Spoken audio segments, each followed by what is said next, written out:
We are Black Force. We are Arizona.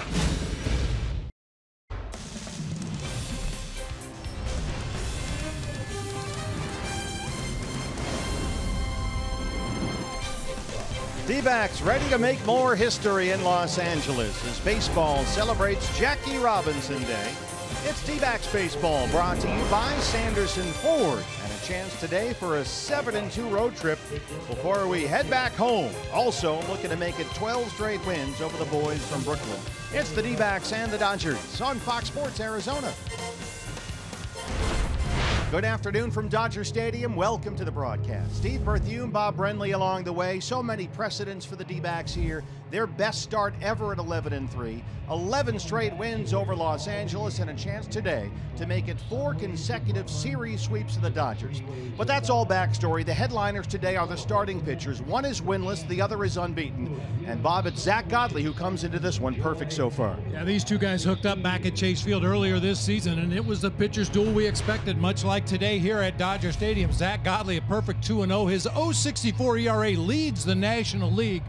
Not hard to make the argument that he has been the best starter for the Diamondbacks so far this season. And on the other side, of course, you know what you're getting here in Clayton Kershaw. The thing that surprises you is that goose egg under the wins column. Yeah, no fault of his own. His offense just has not supported him this year. His ERA is under 2 so far this season. One thing you know about Clayton Kershaw, you have to earn your runs against him. He doesn't walk a lot of guys, and he does not allow stolen bases. Everybody is 42 today. It's the series and road trip finale, the D-backs and the Dodgers. Jackie Robinson Day from LA on Fox Sports Arizona. D-backs baseball on Fox Sports Arizona is brought to you by CenturyLink, connecting you to the power of the digital world. By Gila River Hotels and Casinos. The card by Gila River Casinos earns you rewards 10 times faster than ever before. Sign up for the card today. And by your Valley Honda dealers, where you'll get more standard features for less money.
By Chaz Roberts Air Conditioning and Plumbing, choose Chaz. By Santan Ford, we are Santan Ford. By Sling TV, live TV you love, only better. And by Jack in the Box. This season, D-backs home runs score free Jumbo Jacks, only at Jack in the Box. Jackie Robinson Day here at Dodger Stadium. Everyone wearing 42. It's Clayton Kershaw and Zach Godley. The D-backs look to sweep the Dodgers again. Coming up next.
Cloudy and warm, 78 degrees. Steve Berthiaume, Bob Brenly, Jody Jackson along the way.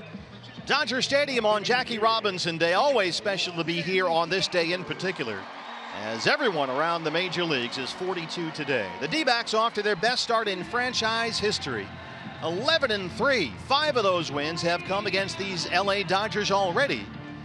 And the D-backs have won 5 consecutive series to begin a season for the first time ever. What a road trip it's been, Bob. 6-2 as we conclude the trip today. And here's the D-backs starting lineup. It's brought to you by your Valley Chevy dealers. It has been a great road trip regardless of the outcome today, but you'd really like to go home with one more win against these blue guys. David Peralta will lead it off out in left field. Ketel Marte will be at second base. Paul Goldschmidt at first. A.J. Pollock with 2 homers in the game last night. He'll be out in center field. Daniel Descalso getting the nod at third base. Chris Owings in right field. Nick Ahmed at shortstop. Jeff Mathis doing the catching for right-hander Zach Godley. And for the Dodgers, your Ram truck starting pitcher is the lefty. He's now 30 years old, Clayton Kershaw. You see the 1.89 ERA, but winless in 3 starts. First time in his career that's happened. The D-backs beat Kershaw at Chase Field back on April 3rd. I mentioned in the open of the show that you really have to earn it against the Dodgers left-hander. He just doesn't walk many guys, and if he does get runners on base, he's almost impossible to steal on. Over the last 3 seasons, only 7 stolen base attempts, 4 steals, none this year. E.D. Marshall Jewelers gives us a look around the diamond at the Dodgers defense. Matt Kemp out in left field today. Chris Taylor will be in center. Yasiel Puig over in right field. Kike Hernandez getting the start at third base. Corey Seager at short. Chase Utley at second with Cody Bellinger at first base. Austin Barnes doing the catching for left-hander Clayton Kershaw. Trip Gibson is our plate umpire today, calling the balls and strikes. The crew chief Brian Gorman's at first base. Stan Isonia at second. And Adrian Johnson is at third. And we have a moment here, Bob, before David Peralta steps in. Time for your Valley Honda dealers. Key to the game. I love it when the D-backs win the first 2 games of a 3-game series, because the key for game 3 is always sweep. Well, this would be a 4th straight series sweep of these Dodgers. The only other time the D-backs have swept 4 consecutive series came against the Reds from 2001 to 2003. That was the Brenly regime. We are set to go and underway in LA with strike 1. I did some of my best managing in front of friends and family back in Ohio. Got to impress the folks from Coshocton. Peralta, 326 and 2 homers. He's down 0-2. David homered off Clayton Kershaw at Chase Field earlier this month. An oddity that the 3 home runs Kershaw has allowed this year, all to left-hand batters. The Giants' Joe Panik, Peralta, and Descalso on the D-backs. This was David earlier this month at Chase Field. Got a high fastball in the inside part of the plate. Tomahawked it out here. I mentioned what a great pitcher's duel that was. Kershaw only gave up 4 hits, but 2 of them left the ballpark. That was enough.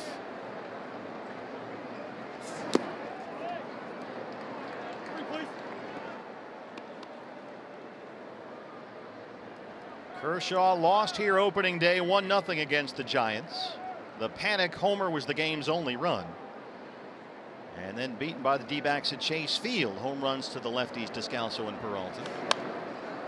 That's a squib shot to third. Kike Hernandez can't pick it up, and Peralta's aboard. Once again, David Peralta gets on base to start us off. Second baseman number 42, Ketel Marte. There'll be an error on Kike Hernandez down there at third base. He just kind of laid an egg. It looked like he had the ball in his glove, but when he went to make the transfer, he left the ball on the ground. A chance for Ketel Marte. He's hitting .271 on the year. 3 hits in the series.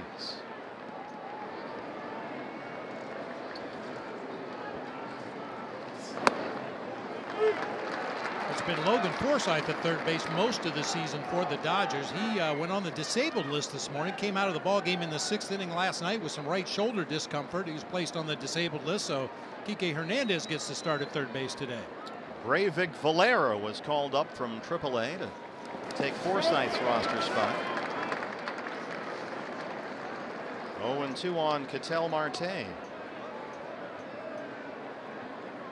Mentioned Kershaw. Giants beat him, Diamondbacks beat him. His previous start was last Sunday in San Francisco, and once again he pitched very well. Gave up just 1 run, 6 hits in 7 innings, but got a no decision, so he's 0-2 after 3 starts. Misses down and away with a fastball.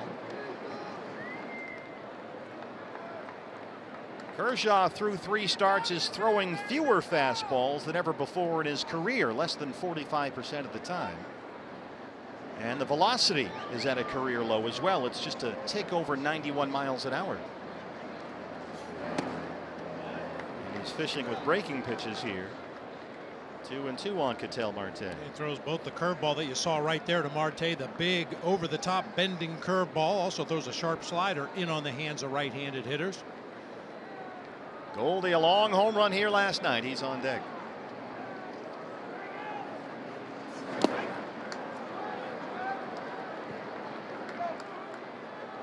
If this first inning is any indication, it's going to be a tough day for Austin Barnes behind the plate. Kershaw's already spiked a number of curveballs in the dirt. That last fastball in the dirt. Everything's been down, down, down. Austin Barnes behind the plate. Full count, 3-2.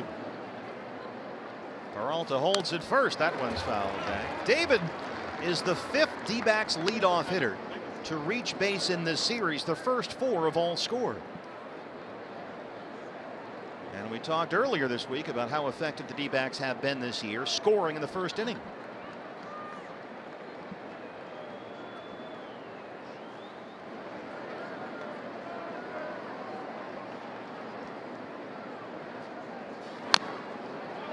Ketel Marte, Bob, has really developed a knack for this.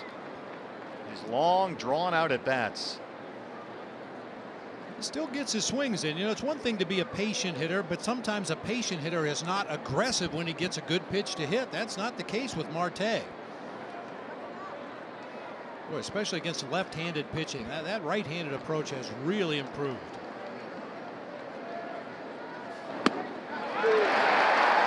Down and away, and Gibson rings him up. He caught the corner. First baseman, number 42, Paul Goldschmidt. That's just a cap tipper right there. Nothing you can do with that pitch anyway. That's why he's Kershaw. Goldie, 235 and 3 home runs.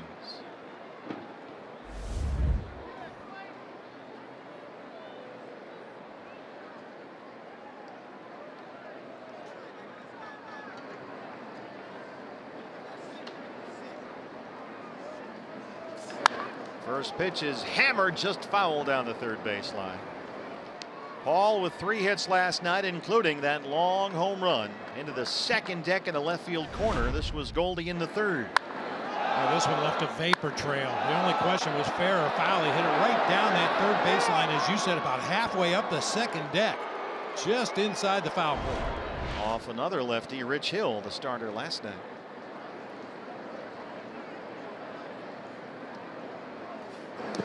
That home run, 112.9 miles per hour off the bat, the hardest hit homer that StatCast has ever tracked against Paul Goldschmidt.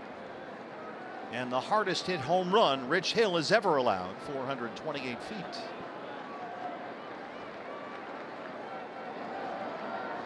Again, very little wind here today. The flags are mostly still in center. They'll keep an eye on David over there at first.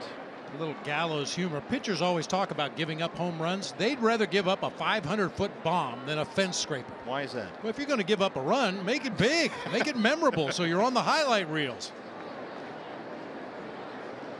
Well, there were a lot of highlights from last night's game. Oh yeah, it's been a very unusual series so far. We've seen just a little bit of everything. It's been one of those series where you turn to the guy next to you and go, "When's the last time you saw that?" Yeah, and we've done that several times already in the first 2 games. Have you ever seen that before? Yeah. I got a text after the Marrero play on the home run, and somebody said, "You may never have that again." Yeah, I hope you're right. Yeah. A lot to sort through. 2-1 to Goldie. And the dirt, 3 balls and 1 strike with A.J. Pollock on deck. A.J. homered here twice last night. Well, obviously nothing is going to be done about it, but I still insist that Clayton Kershaw is using an illegal delivery out there. He puts those hands up over his head. He comes to a complete stop. Wait till you see that dude from the Padres. He does a Kershaw only straight on.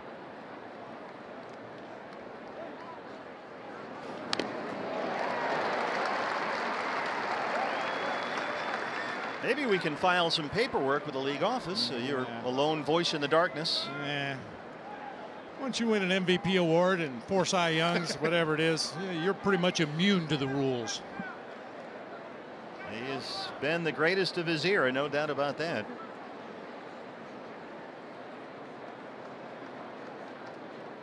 An All-Star last year for the 7th consecutive season. 3 times a Cy Young winner. And he goes down and gets Goldie.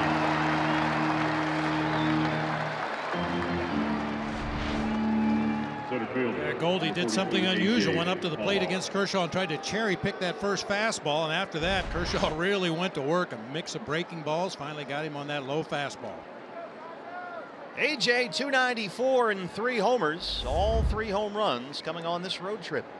He homered here twice last night. OPS for AJ over 1,000 so far.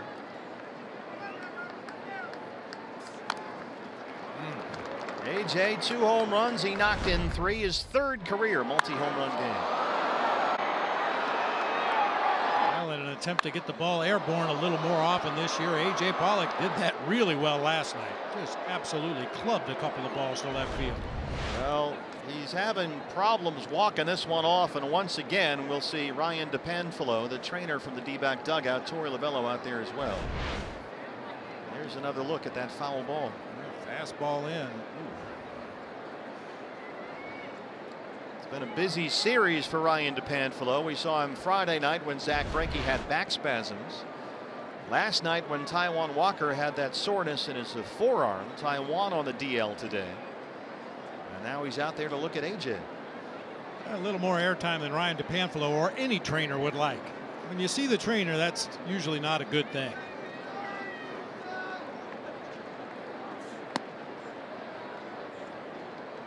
AJ is going to try and walk this off. Everybody's satisfied. That'll probably feel really good on the plane ride home.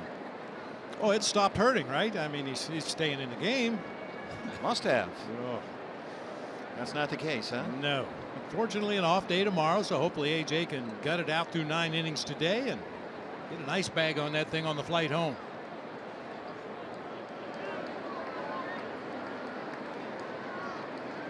Might have to ask the governor to give up his first class seat so AJ can stretch out. Might have to come up with a plan B. Yeah, probably. Like you and I standing in the back. We'll be up against the bulkhead again.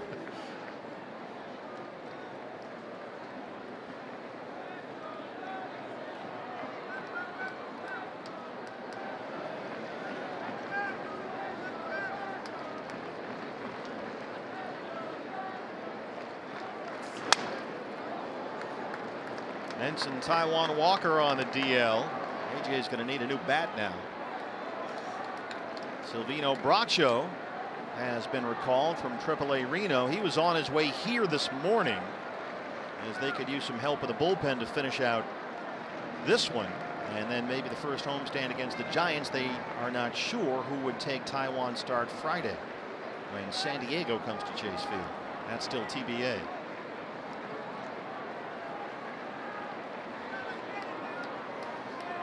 Well, Friday's a long way away when it comes to charting your pitching rotation. Yep. I'm sure the Diamondbacks have something in mind for Friday. Got a number of good options, certainly. 1-2 on AJ Pollock. Zoom ball from Kershaw.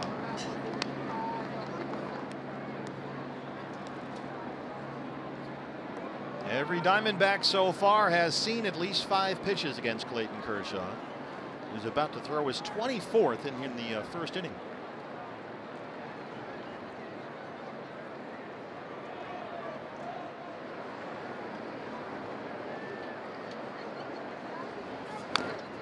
Just what he needed, another foul ball. Hit something down there.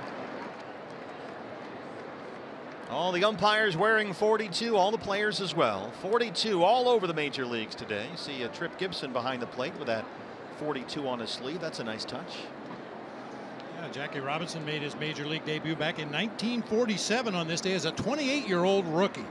Went 0 for 3 in that ball game against the Milwaukee Braves. He did score a run. Dodgers beat the Braves that day 5-3. The 71st anniversary of Jackie Robinson's debut. Here's a bouncer to Seager at shortstop. Well, Clayton Kershaw works around that error at third. Coming up for the D-backs, it's the Bulls. Zach Godley.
A 25-pitch first inning.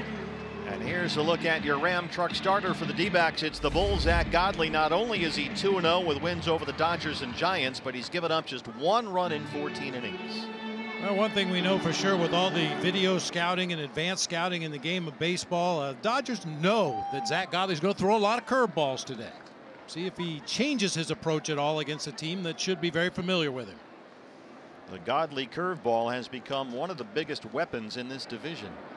Chris Taylor leads it off for the Dodgers. 214 and 2 home runs. He hit a pair of leadoff home runs last week, including Friday here.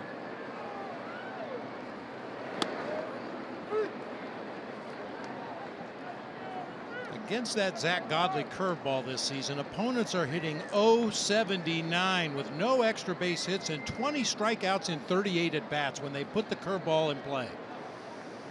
And the remarkable thing about it is they almost know it's coming, but it doesn't make a difference. Gets the strike call there from Trip Gibson, and it's 0-2 on Taylor. And this is the count where Zack likes to go to that curveball. 2 strikes. Someone asked him, what makes your curveball so effective? And he said, they don't hit it. Ring him up and sit him down. A good start for Godley. Let's take a look at the LA lineup. That's brought to you by your Valley Chevy dealer. That's a good answer. They don't hit it. Well, Chris Taylor, the first Dodger not to hit Zack Godley today. He'll be out in center field. Corey Seager at shortstop. Matt Kemp in left.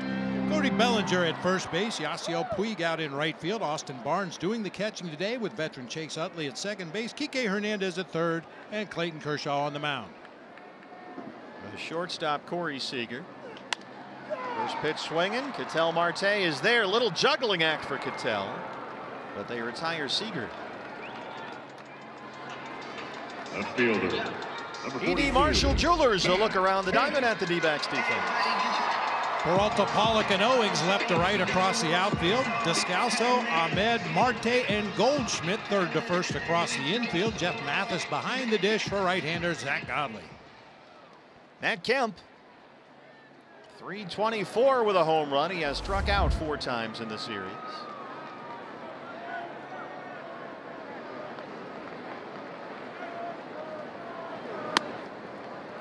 Boy, look at the locations on these pitches. Pounding away at that outside corner at the knees. You can live down there all day long. T.J. McFarland did that for 4 innings last night. He was sensational. And check. That ball hit a foot in front of home plate. It tells you how deceptive that Zack Godley curveball is. It's not that it has a big break on it like Kershaw's curveball. It's that he throws it so hard and it looks so much like his fastball. Hitters just can't lay off. That. You mean like that? 2 strikeouts for Godley in a 1-2-3 first. No score in Los Angeles.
is where we're going next here. An update on Taijuan Walker. I talked to Taijuan today. He'll have an MRI tomorrow. Right forearm inflammation. He says he feels good, though, and the battery of tests that he went through yesterday kind of gives him optimism that there's nothing more wrong in there, and hopefully he won't miss much time. But they will need a fit starter on Friday, guys, so there will be a call up there. Jared Porter said it might not be just one guy, too. It might be a couple of guys filling that role. And then finally, when we look at left-handed pitching in the Arizona Diamondbacks, well, they're 20-3 going back to August 12th, 2017 against a left-handed starter.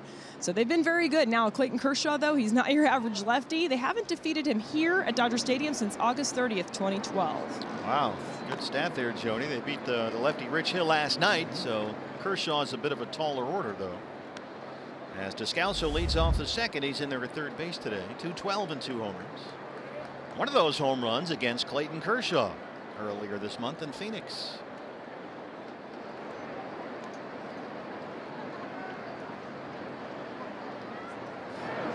Talking with Torey Lovullo about Taijuan Walker, they feel really good about that decision to pull him out of the game. They're not worried. This is Descalso against Kershaw over the pool at Chase Field. That's where the big boys hit him out there. Kershaw matching Godley. He's got 3 strikeouts through the first 5 hitters. Right fielder number 42, Chris Owings. Chris Owings now. CO 304 and a homer.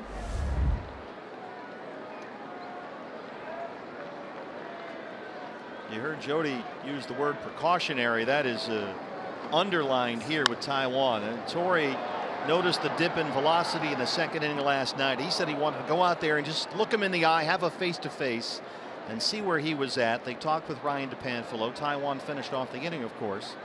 And then they thought, you know what, he's too important. Let's just get TJ in there. And he was fantastic last night. But minimal concern is how Torey Lovullo put it in regard to Taijuan Walker. That's about the best news you could hope for under the circumstances. Of course, the Diamondbacks will find out more tomorrow after the MRI, but that new 10-day disabled list really gives teams the luxury of doing just what the Diamondbacks are doing with Taijuan Walker. Why take a chance? Let's shut him down for a start, shut him down for 10 days, and make sure that he's ready to go back out and take the ball. But it was interesting to hear Torey say that, Bob, because that's how he seems to operate. He wanted to go out there and look Taijuan in the eye and really get a read on him. And so much of the way he manages is face-to-face conversations, moments like that. Because pitchers are always going to lie to you. Sure. Boy, Kershaw, he's got it dialed up, 4 strikeouts.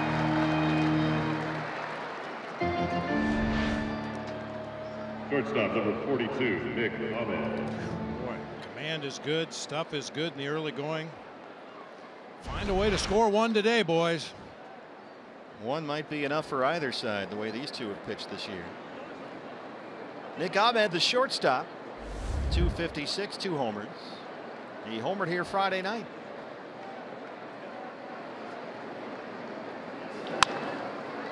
First pitch swinging, Seager is there.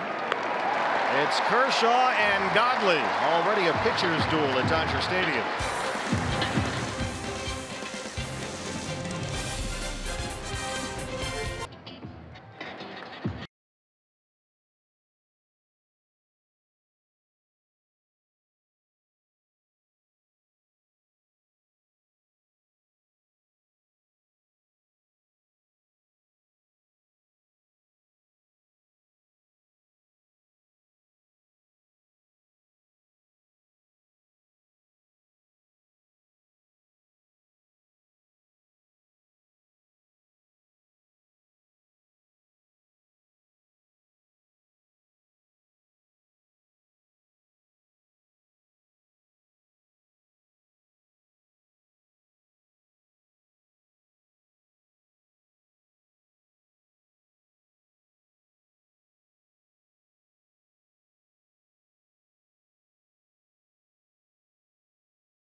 Yeah, Kershaw, you can see it. Kershaw is just a big, sharp curveball, but Godley, it just disappears. It's a really hard, sharp, quarter type curveball. I don't know how to explain it. So definitely, I think it's better.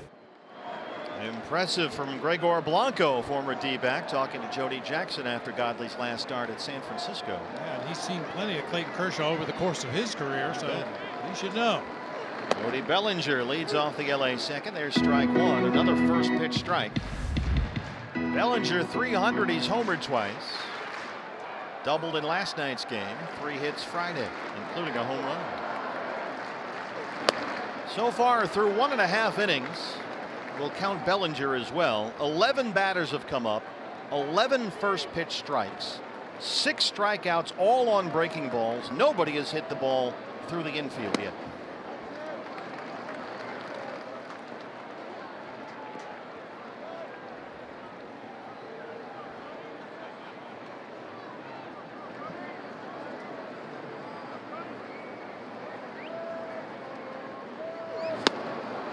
There it is. 2-2.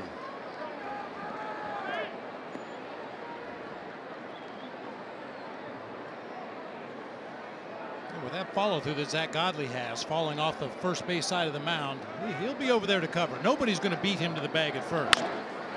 Just over the reach of Godley, and they're able to retire Bellinger to open up the home half of the second. 5-3 on the putout to Scouts over there in the shift. Number 72. Here's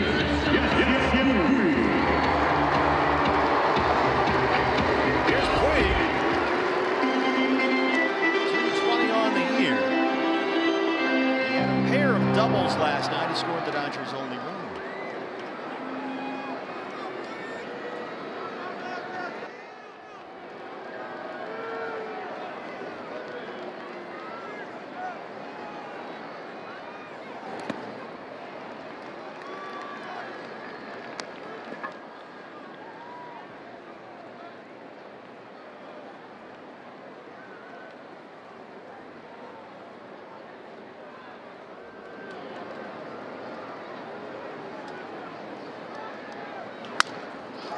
Another one on the ground. Ahmed collects it, drops it, and Puig's aboard. Tough play for Nick, moving behind the bag. Had to stop, pivot, turn himself, and throw. And the Dodgers have a one-out base runner. E6. Number 42, Austin Barnes. Save that video. That's something you rarely see. Nick Ahmed mishandling a ground ball right there. Just couldn't find the handle on it. Everything looked to be okay. Just lost the baseball. The catcher, Austin Barnes. The 4th error on the season for the Diamondbacks. The way these two guys are pitching, defense is going to be very important today. Barnes just 4 for 18. His 5th start behind the plate this year. There's a fastball, and it's 0-1. Barnes has grounded out twice as a pinch hitter in this series. 1 for 11 up there in his last 7 games.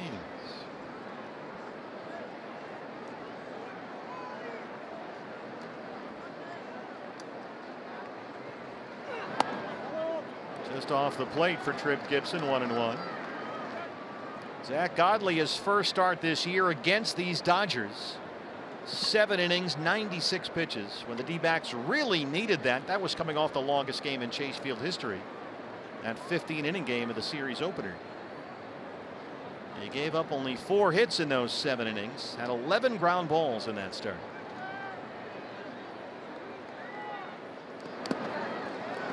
And Zach will tell you, as Mathis collects that despite all these swings and misses, all the talk about the curveball, all the strikeouts, he still considers himself to be a ground ball pitcher. I would tend to agree with that. That hard downward movement that he has on that knuckle curve.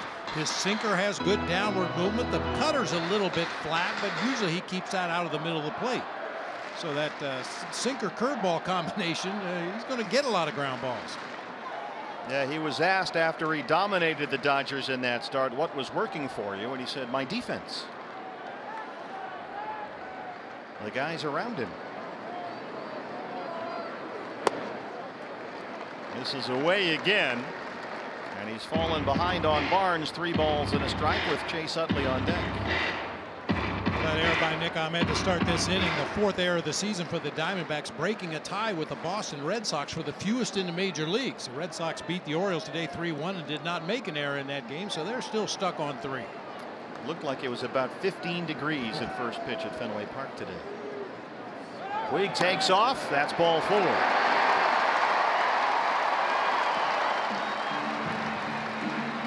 Two on and 1 out for Utley.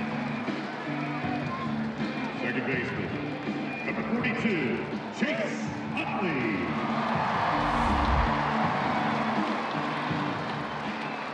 Good start for Utley. 321 and a home run. 3 singles in the series. He had a pair of hits last night.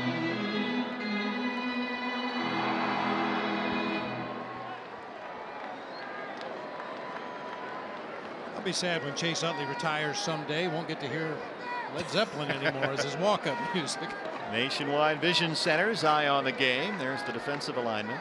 Godley looking for one of his trademark ground balls right here.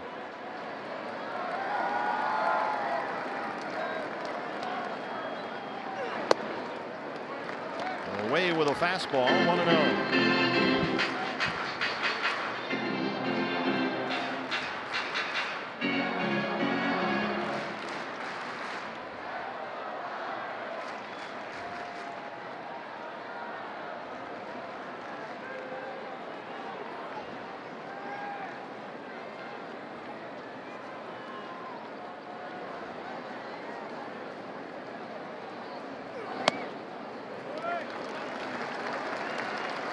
A little too much movement for Zach Godley right now, just having trouble finding that zone.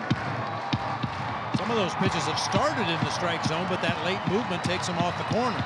Everything he throws moves. I'm not sure he could throw it straight if he tried. He sinks, it cuts. He's got that curveball.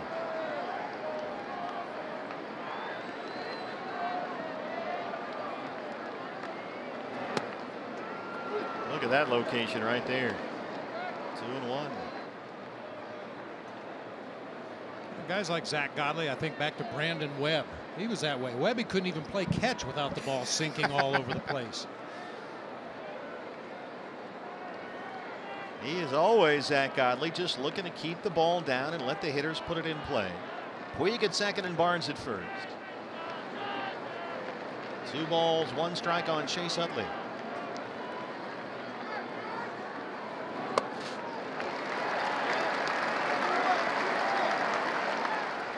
Three and 1.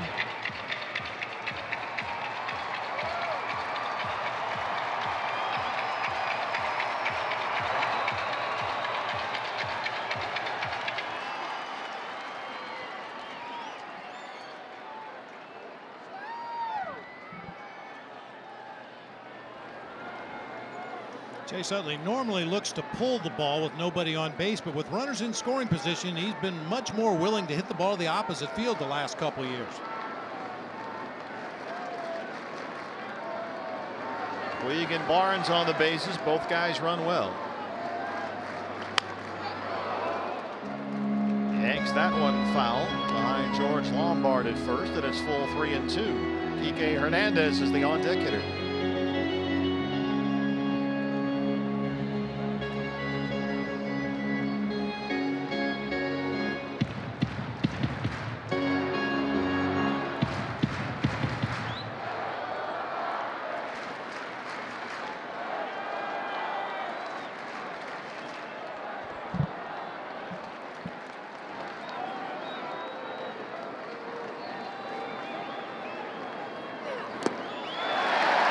An error and back-to-back walks have loaded the bases with a 1 out here in the bottom of the second.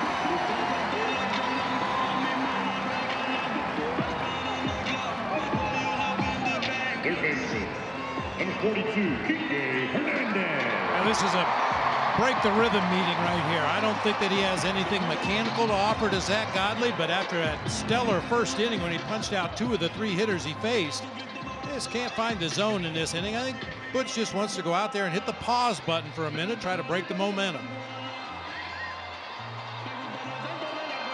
Godley could not have been more dominant in the first. 2 strikeouts and a ground ball, but having trouble throwing strikes here in the second.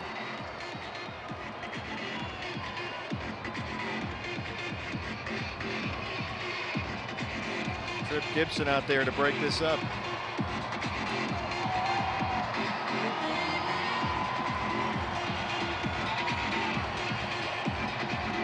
Butch got about an extra 10 or 15 seconds there on that visit.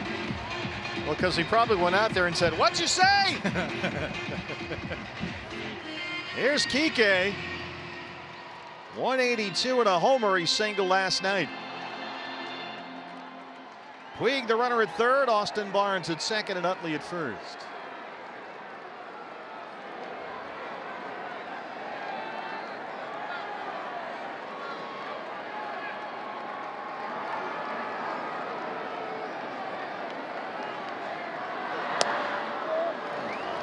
That's a really well located fastball in on the hands, but it's ball 1. Hernandez slumping 3 for 24 in his last 9 games.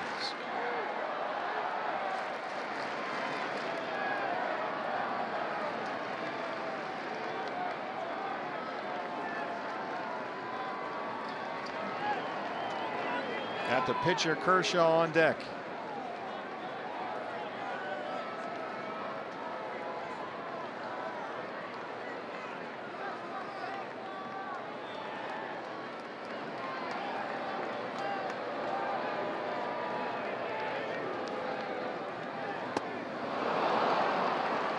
Check. Cutter away that time. Might be the first cutter I've seen him throw in this game. It's basically been sinker curveball. Throw that cutter from the righty to the righty, it just sails away toward that left-hand batter's box.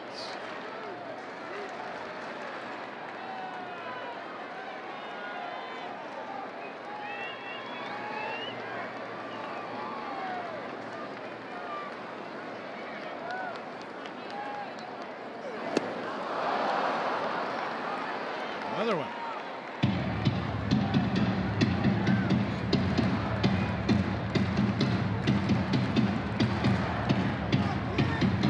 Just looking for that right field.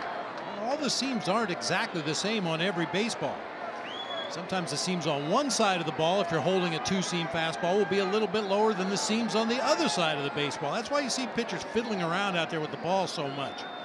Try to find that perfect grip. 1-2. Reaches out and hits it to center. AJ coming in. Puig's at third. And here he comes.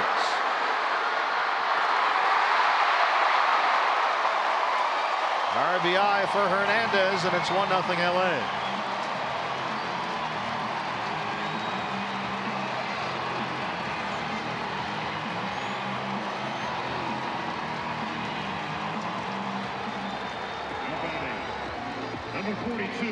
A rare mental mistake right there for A.J. Pollock. His throw to home plate sailed over everybody, allowing both runners to advance into scoring position. Second and third, 2 outs, a run is in, and here's the pitcher Kershaw.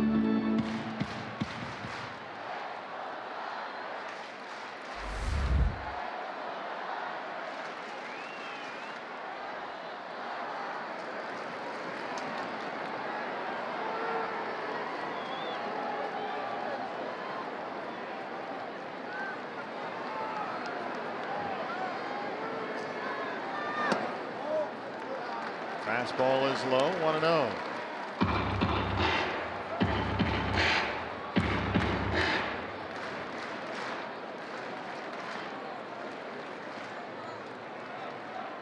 Dave Roberts Ball Club 4-9, their worst start since 1994.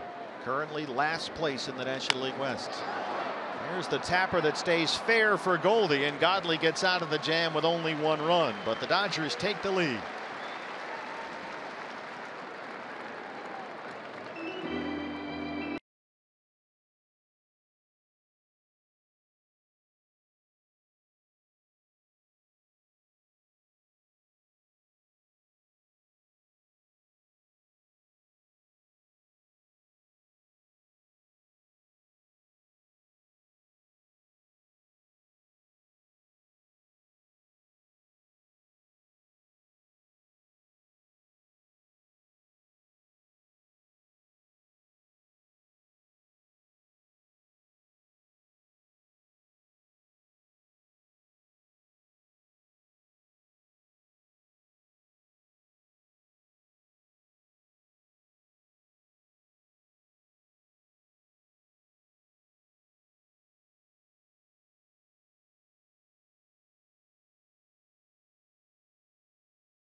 Stadium. D-backs trail it 1-0. The D-backs will host these guys again this month, April 30th, May the 3rd at Chase Field. So get your NL West rival tickets right now, fans, and get ready to chant "Beat LA" inside the ballpark. D-backs and Dodgers. Get your tickets at dbacks.com. Clayton Kershaw has been very Kershaw-esque so far after an error by Kike Hernandez against the leadoff man David Peralta. Kershaw has retired all 6 he's faced. He's already got 4 strikeouts. And coming off an 8-pitch second inning, Jeff Mathis leads off the D-backs third. 4 strikeouts and 2 ground balls to shortstop so far to record the 6 outs that Kershaw has in a game. Well, you're almost certainly to get pretty good odds that Kershaw's not happy to be 0-2 after 3 starts. So I'm sure that he is determined as ever to turn this thing around, both for himself and his ball club, which finds itself in last place right now. Mathis 2 for 15 with an RBI this year. Mathis, Godley, and Peralta 8, 9, and 1 in the Arizona third.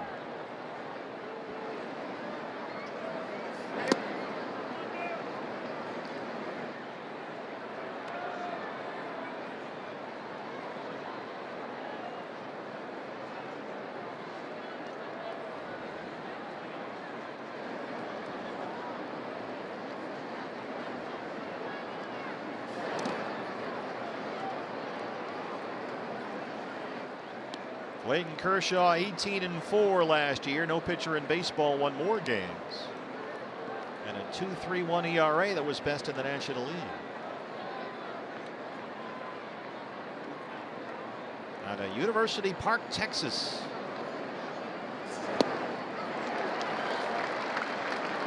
For Kershaw, this is his 11th big league season, has a career ERA of 2.36.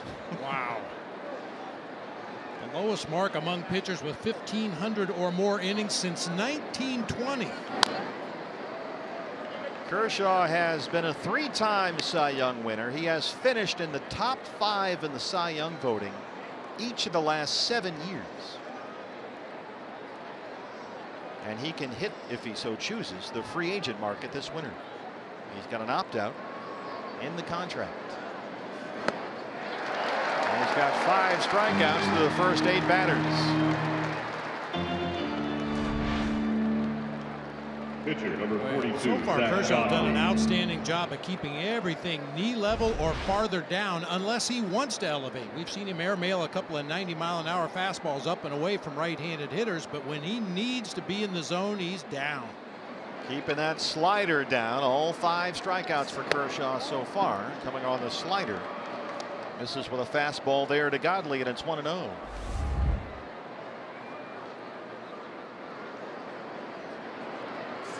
Mentioned that Kershaw opt-out. He'll make $33 million this year. The contract he signed with LA before the 2014 season allows him to opt out after that deal after this year. He's got 2 years and $65 million left on the deal should he stay here, but if he thinks he can make more somewhere else, he can choose free agency.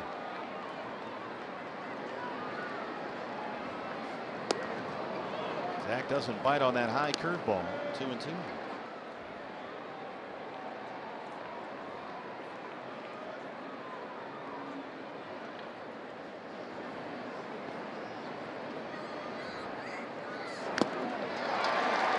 Barnes can't hang on. Godley's still alive. I think Clayton Kershaw owes it to himself to spend some time in the American League. I think he should opt out and go pitch for somebody in the other league. We play the American League West this year, so go play in the American League West and we'll see you in 3 years. Yeah. Well, Kershaw's got it going. 6 strikeouts through 2 2/3.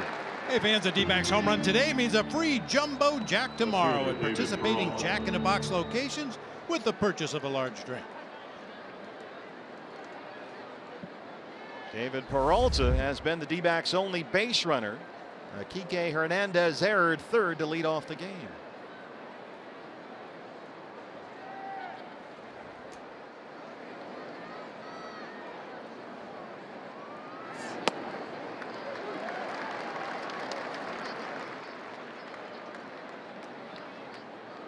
David has hit safely in 4 straight games and 8 of his last 9. Boy, just keeping that ball down. Fastball, sliders, curveballs.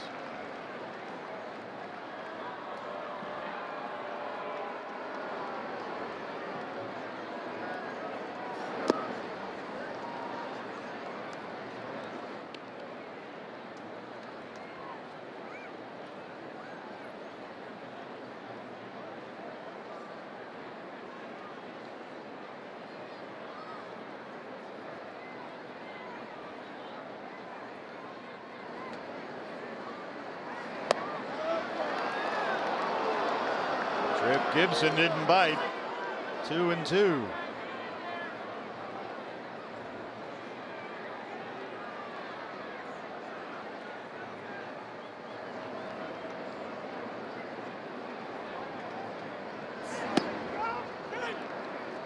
Kershaw upset with himself there. That fastball ran in on Peralta, and he's worked it full 3 balls and 2 strikes.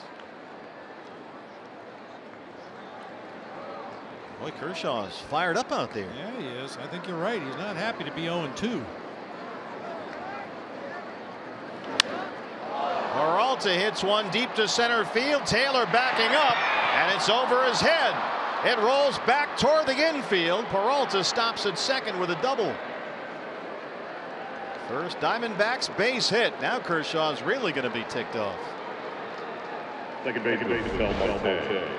David hits this ball hard. A slider that stayed in the strike zone. He barrels it up to straightaway center. Chris Taylor was several steps over into the gap in left center. Had a long run to get there. You see where he starts. That ball's hit just to the right of straightaway center. Taylor can't make up ground quickly enough.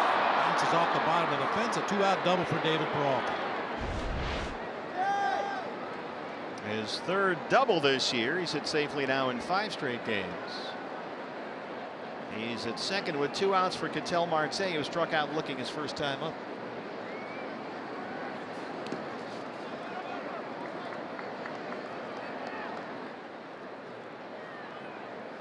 Well, you just don't know how many opportunities you're going to get against Clayton Kershaw. It's tough to get that runner home from second base with 2 outs in the inning, but you got to find a way. Might not get another opportunity against Kershaw the way he's throwing today.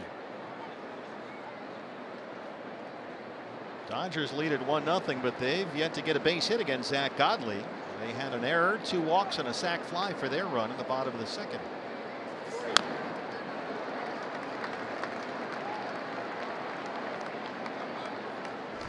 Ketel Marte and Clayton Kershaw. This was their last meeting at Dodger Stadium, National League Division Series. Line drive home run into those short seats out there in left field.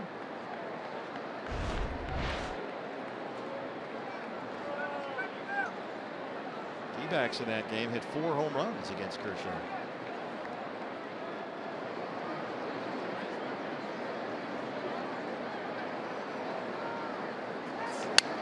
Broken bat out to second. Utley collects it. And Kershaw strands the 2-out double.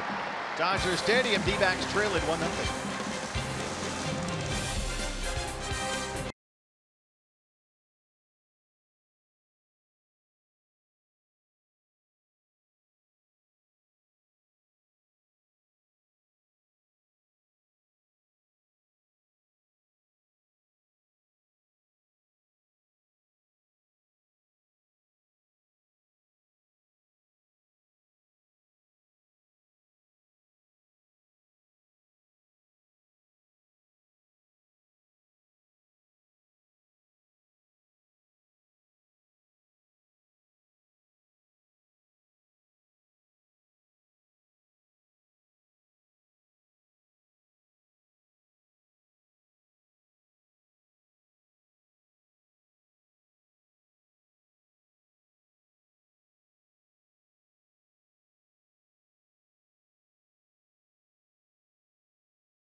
through 3 innings and a 1-0 lead.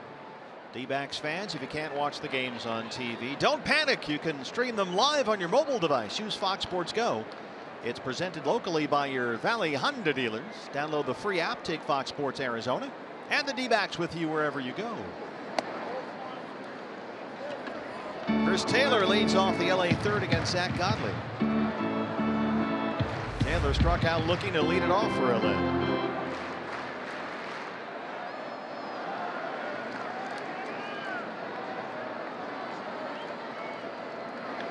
Hard to third. Descalso spins and throws. What a play down there. Daniel Descalso. What a way. That was a bullet. It sure was. And Daniel was playing in, respecting the possibility that Taylor might try to bunt for a base hit. They call it a reactive position. You just have to trust your first instinct, dive to the right spot. Daniel Descalso right there that time. Boy, you can put him anywhere and you don't skip a beat. Corey Seager.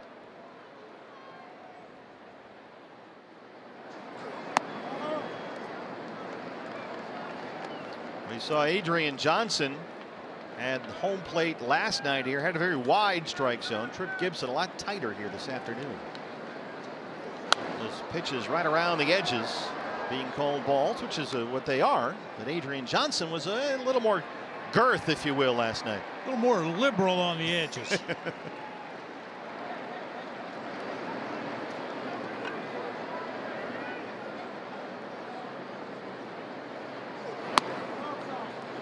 It's down and away.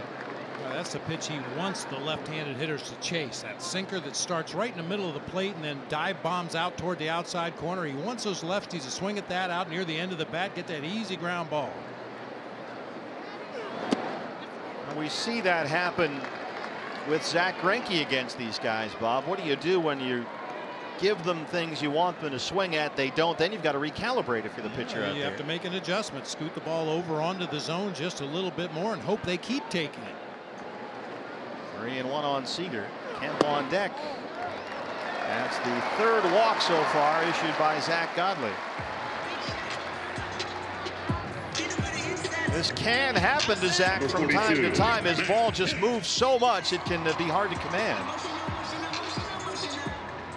He struck out Kemp to win the first.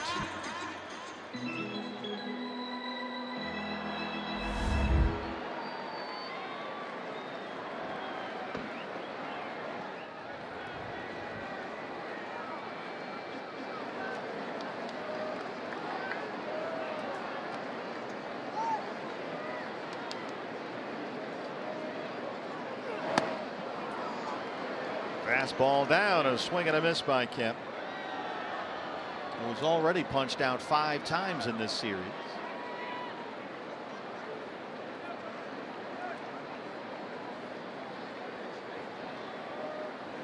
Kemp hits into a lot of double plays.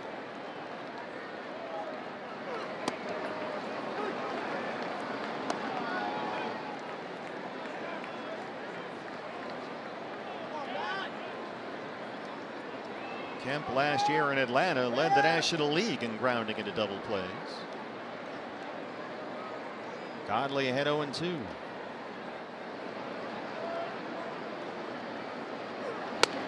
Mathis throw to first, and Seager's back in time.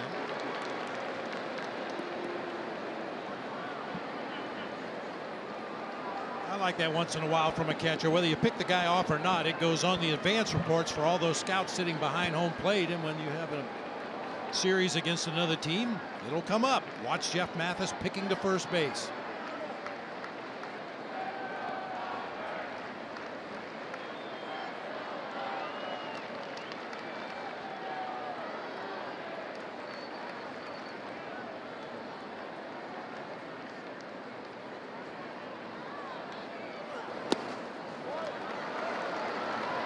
Godley fell off the mound again. That's been happening to Zach from time to time. We saw it in San Francisco a number of times at the start of this road trip. He usually ends up running over to the first base side. His landing foot slipped just a little bit there as he came down in that hole in front of the mound. Over the course of a ball game, that landing hole, and obviously Kershaw a lefty, Godley a righty, that just occasionally land on the side rather than right in the middle of that hole, and it'll throw you off balance. Well, Kemp has worked at full 3-2 with Bellinger, the on-deck hitter.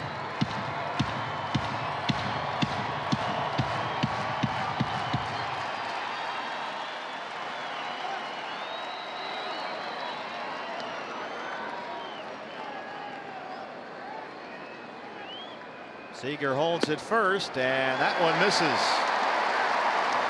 4 walks for Godley.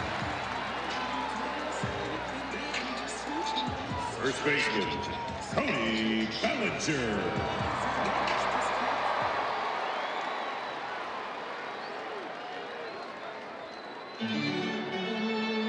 Another patient at bat by a Dodger hitter. You get the feeling that the guys sitting over in that third base dugout are telling the players as they go up to the on-deck circle, make him throw a strike. Bellinger's a guy who will chase a lot of breaking balls. He grounded out his first time up.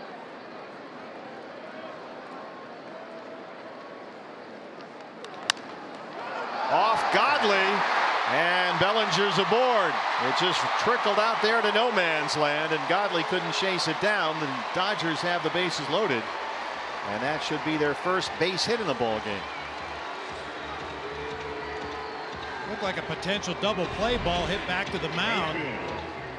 Number 42. Bellinger runs extremely well, but yeah, I'm not sure what happened there. Zach just kind of lost track of the ball, couldn't field it cleanly.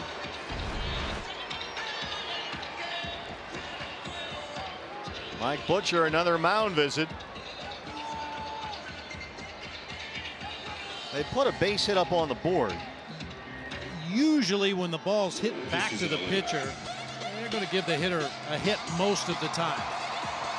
Now that one wasn't hit that hard back to the mound. It looked like it came to him on a good hop, but Bellinger will be credited with an infield hit.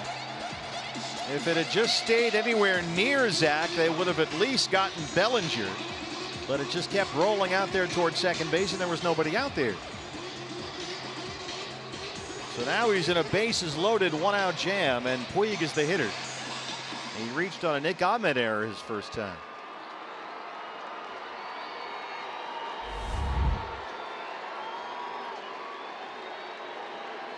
Puig doubled twice last night.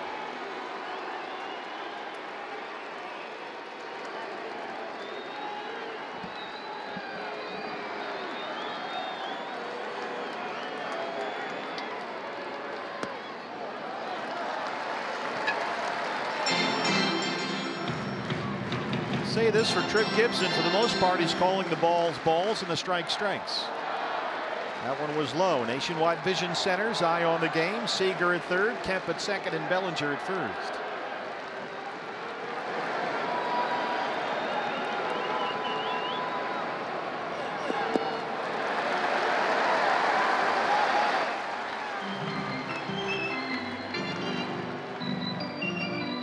Talk about the game of baseball being all about adjustments from season to season, from game to game. Zach needs to make some adjustments out there right now.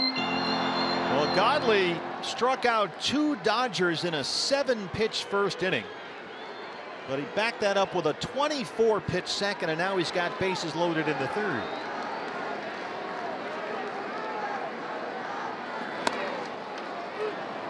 Fastball in, 2-1 on Puig.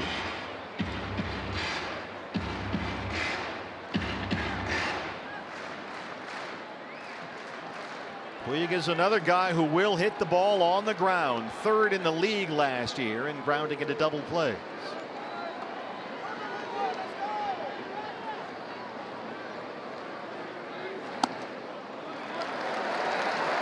But you got to get him to offer first. It's 3 balls and a strike.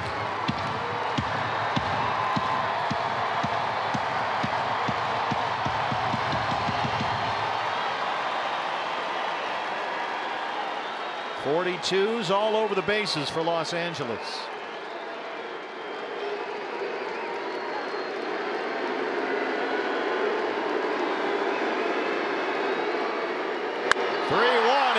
Is knocked into left center field. Seager scores. They wave Kemp as well. Bellinger stops at second. A 2-run single for Yasiel Puig.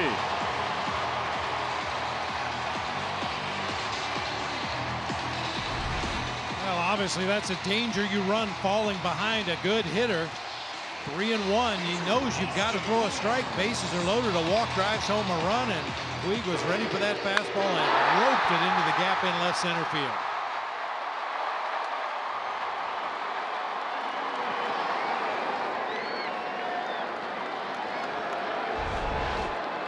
Still some work to do here. First and second, one out for Austin Barnes, who walked in the second.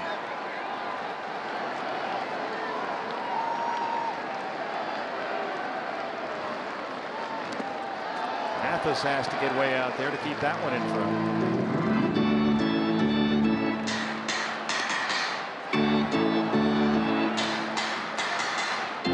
It's been a battle for Zach Godley in the early going. Nearly as many strikes as balls so far in his 51 pitches. The Dodgers have only 2 base hits in the ball game, both in this inning. They've scored their 3 runs on a fielding error and 2 bases on balls.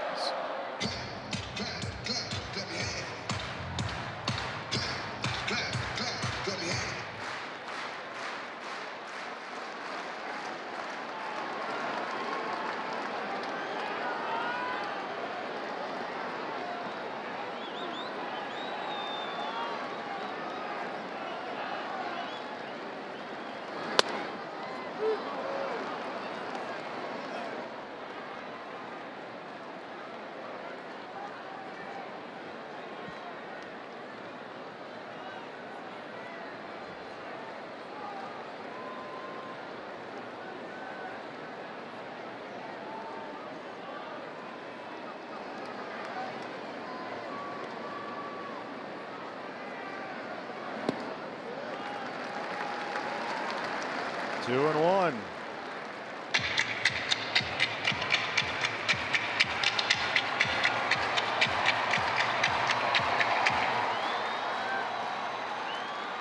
Zach Godley, 53 pitches, and so far more balls than strikes.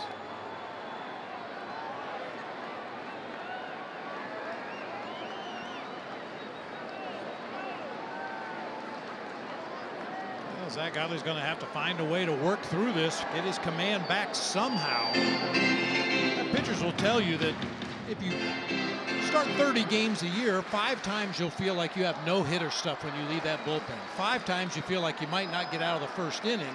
It's what you do with those other 20 starts in the middle there, when maybe you have your command but your stuff isn't great, or your stuff is really good but you can't command it. How do you figure out a way to work yourself through that opposing lineup on those days?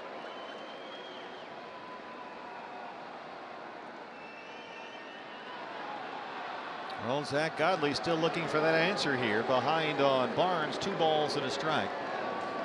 2 on and 1 out, and 2 runs in.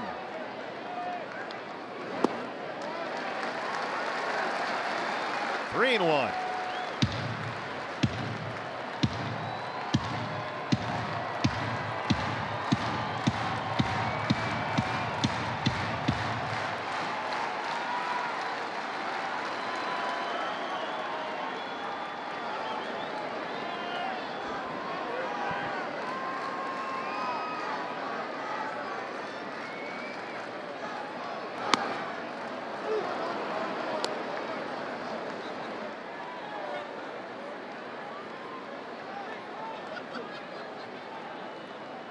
Utley on deck. He walked his first time up.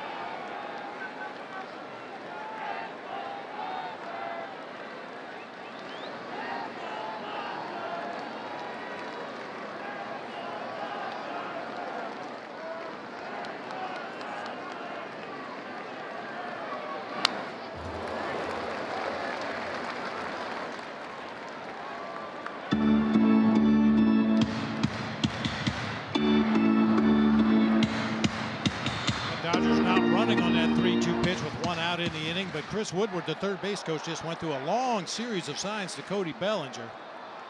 Nobody close to Bellinger out there at second base right now.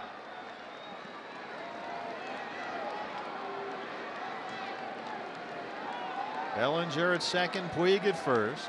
3-2 on Austin Barnes. Carves that one down the right field line, but out of play.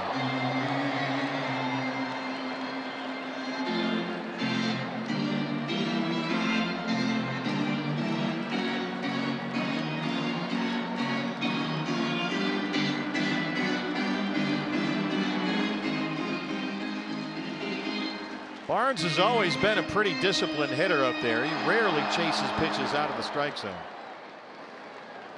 That's why I thought perhaps the Dodgers would be on the move here, even with one out in the inning. You got a hitter at the plate that usually makes contact when he swings the bat. Another 3-2 from Zach Godley. They'll keep an eye on Bellinger back there.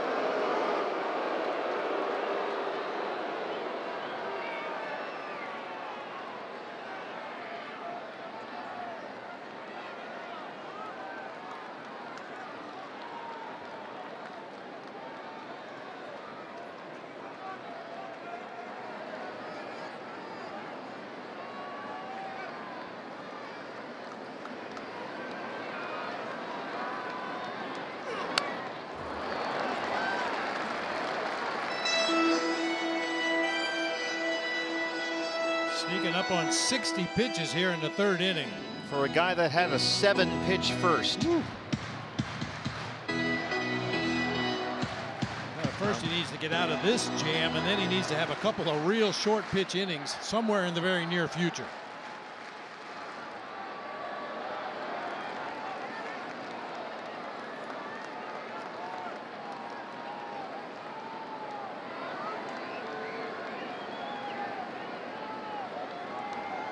Runners hold again on 3-2, and Godley has walked his 5th batter of the ball game, and the bases are loaded.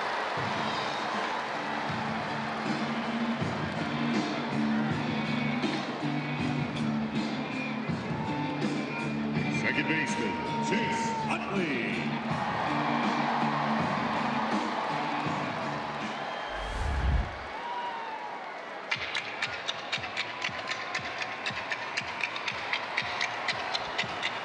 No sign of anybody warming up in the Diamondbacks bullpen at this point. Nobody even moving around down there yet. Nationwide Vision Center's eye on the game. Bellinger, Puig, and Barnes, 3rd to 1st.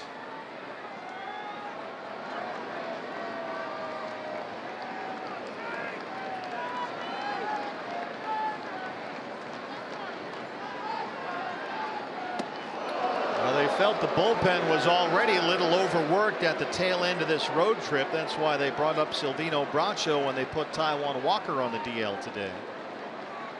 So guys back there already a little tired. Do have the off day tomorrow. 60 pitches, only 30 for strikes.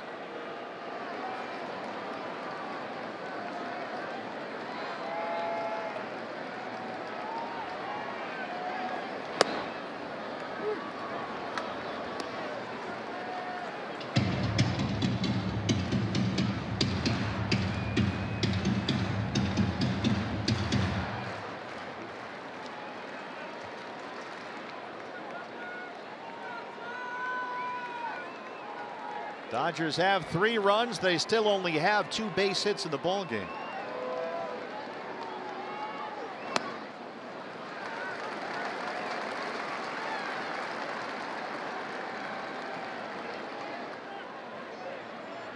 I mean, we've talked about Zach Godley. Now his pitches move all over the place. You wonder if this is just bad command. He can't get the ball where he wants to, or he's releasing it where he wants it to go, and it's just moving too much to hit his spots.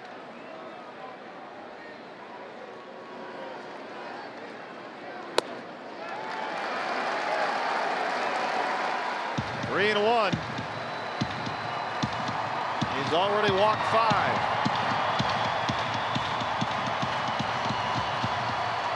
Kike Hernandez would be next.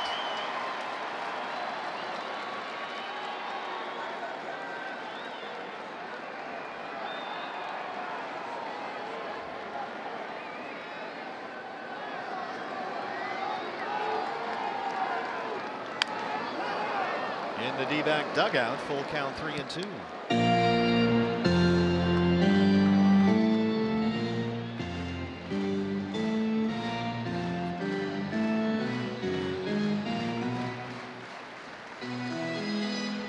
had Utley 3-1 already, the 6th 3-1 count that Godley has faced today. And now it's full 3-2. Well, I've talked about it many times in the past. That hitter's count, you're going to see a different quality of swing when the count is in the hitter's favor than you do when the count is in the pitcher's favor. A little more defensive in those situations. He walked in a run. That's 6 walks in the ball game for Zach Godley, 4 in this 3rd inning. And it's 4-0 Dodgers.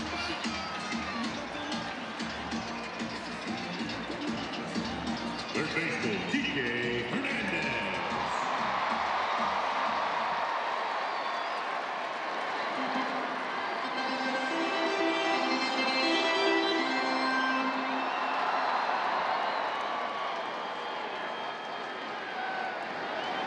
Hernandez drove in the Dodgers' first run with a sacrifice fly in the 2nd.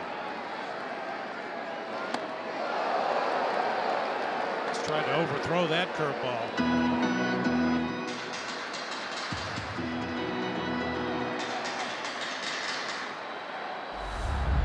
Some stirring in the D-back bullpen, with Godley approaching 70 pitches.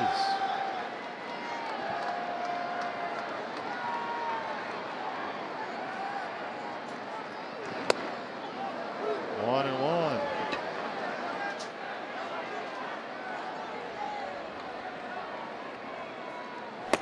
Fernando Salas, the right-hander.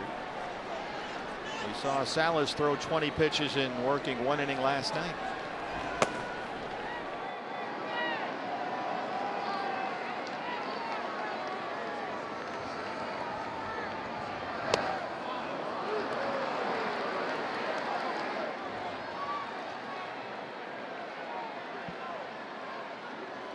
Yeah, Zach, just slowing the pace down a little bit right here. Maybe working too quickly, especially with his mechanics. Possibly a reason he can't find the strike zone. So self-coaching out there, just slowing himself down a little bit.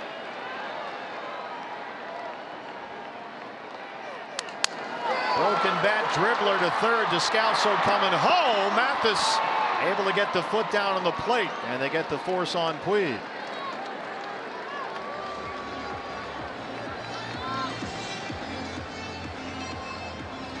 Number 42. Yeah, Daniel wasn't sure if that ball was hit hard enough to turn the double play up the middle of the field, so decides to take that run off the board and throw home for the force out. So here's Kershaw. Base is still loaded, 2 outs now. He grounded out to end the 2nd.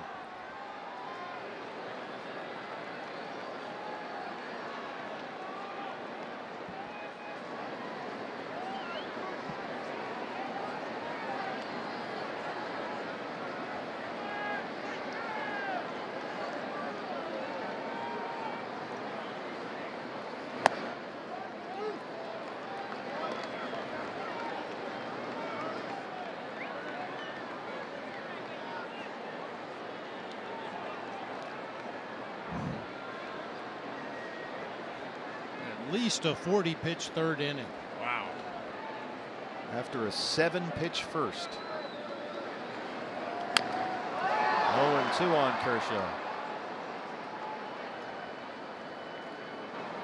Dodgers have scored 4. They still have only 2 base hits in the game.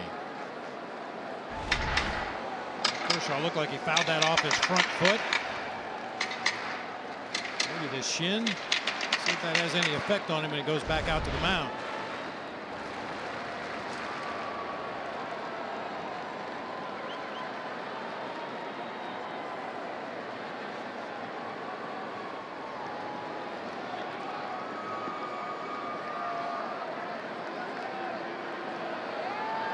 Well, the Dodgers need something. They're going to want to keep their foot on the gas pedal. They've lost 3 straight. Just 1-3 so far on this 5-game homestand. Right now, last place in the National League West. Waves at that one. Godley finally gets out of the 3rd, but the Dodgers take a 4-0 lead.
2-run single. D-backs are down 4-0. Fans for collegiate baseball players, an invitation to play in Cape Cod Summer Baseball League is a big step on the journey to the big leagues. A.J. Pollock, Jake Lamb, Pavin Smith, just a few D-backs who played in the Cape League. Don't miss the debut of Cape Cod, a journey to the bigs. It's coming up Wednesday, 5:30, right here on Fox Sports Arizona. Well, Zach Godley, a nightmare third inning. He walked 4 in the inning. He's walked 6 in the ball game. A 41-pitch third, the most pitches Godley has ever thrown in a single inning. It was a labor, no doubt about it. Went through the entire Dodger lineup, 1 through 9, 4 walks, 2 hits. It's probably fortunate he only gave up 3 runs in that third inning. LA has gotten only 2 balls out of the infield. The Kike Hernandez sacrifice fly in the second and Puig's 2-run single. That's been it. Yet they have a 4-0 lead. So a chance to turn it around, but it's against Clayton Kershaw. Goldie leads off the D-backs 4th. Kershaw, on the other hand, has given up only 1 hit. Peralta's double. He's got 6 strikeouts. He struck out Goldie his first time up.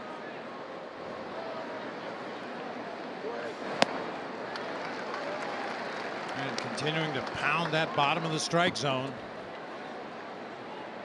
As erratic as Zach Godley has been through the first 3 innings, Clayton Kershaw's been that good. I mean, he just everything you'd expect. Yeah, no mistakes that you can really put the barrel on. Well, he is, to use the old cliche, the stopper, and they need one right now. Yeah. Having lost 11 straight regular season games against the D-backs. Looking at a potential 4th consecutive series sweep at the hands of the Diamondbacks.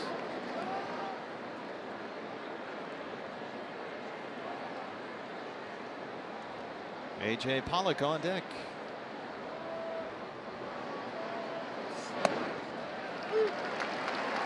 Well, Trip Gibson expanded the strike zone that time. That was clearly ball 4. Instead, it's full 3-2.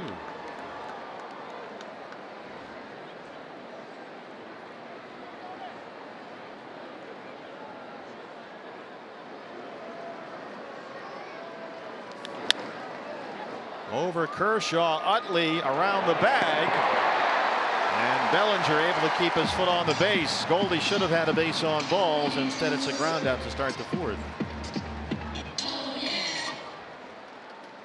Looked like that ball might hit the base as Utley was chasing it up the middle of the field. You see the tail end of this play. Ooh, man, just by inches. D-backs are checking the replay with Alan Campbell in the video room. Trip Gibson looking over. What do you want me to do here? You're supposed to only get 10 seconds to decide, and now they say go ahead, play on. Trying to keep things moving. A.J. Pollock grounded out to win the 1st.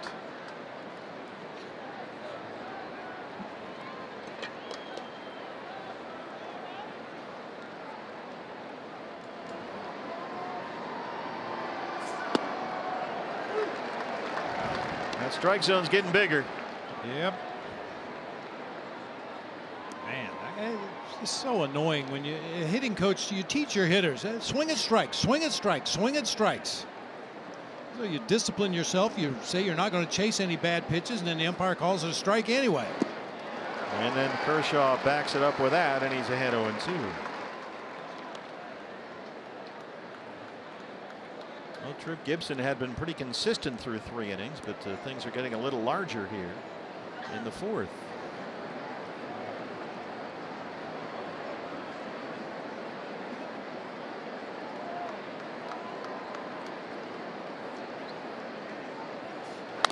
It's not been a whole lot of offense for Clayton Kershaw, but it's been enough today, and he'll take whatever he can get. He received only 2 runs of support in his first 3 starts this year. That's a big reason why he's 0-2. However, the last time he had a 4-0 lead, you may recall, Game 5 of the World Series against the Astros. He blew a 4-0 lead and a 7-4 lead in that ball game against Houston.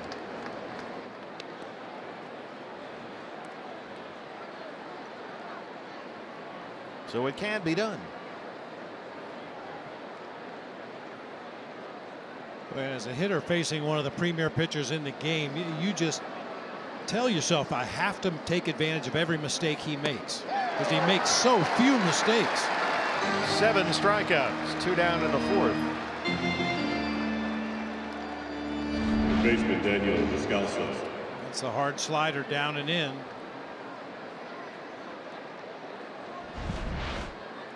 Daniel Descalso, the strikeout victim.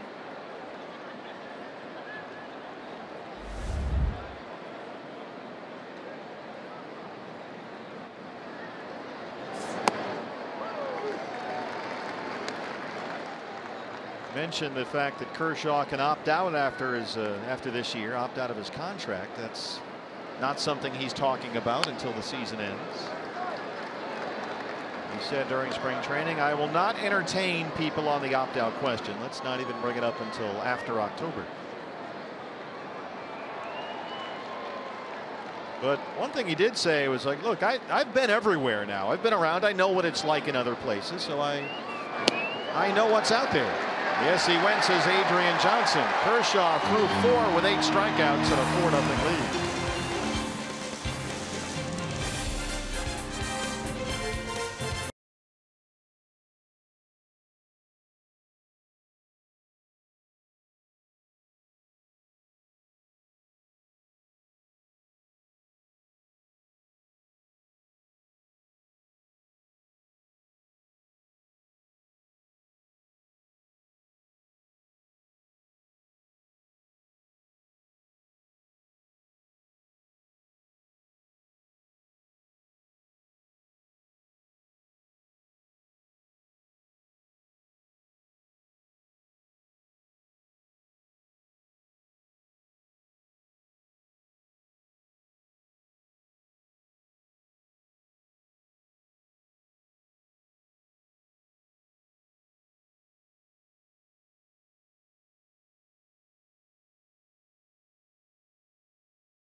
Our legacy moment brought to you by Geico. We go back to 1958. Up until this particular season, the farthest west any major league town was St. Louis. But on this day in 1958, the Giants and Brooklyn Dodgers played the first major league game on the West Coast. The Giants won that 8-0. Don Drysdale, the losing pitcher. 1958, the Giants and the Dodgers moved out here. That was at old Seal Stadium in San Francisco. Chris Taylor gets into one, and he greets Godley with his 3rd home run of the year.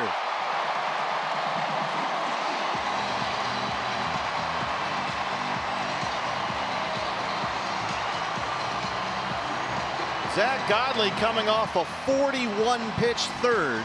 Maybe trying to be a little too close around the strike zone that time. Yeah, first pitch curveball, unfortunately, just kind of rolls up there on the inside part of the plate. Didn't have the same kind of downward movement as some of the other curves we've seen him throw. Chris Taylor got some pop.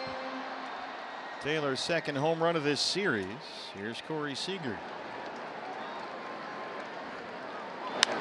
That one gets by Godley and into center field.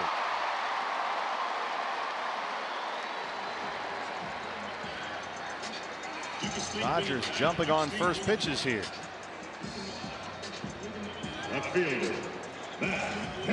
Matt Kemp now.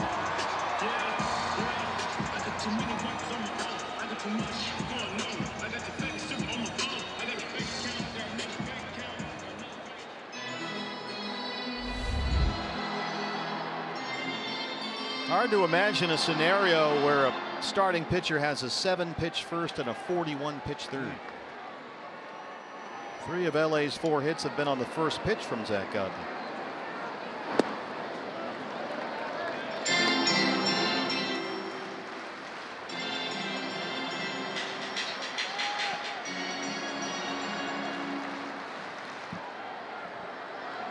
Bullpen gets busy again for the D-backs.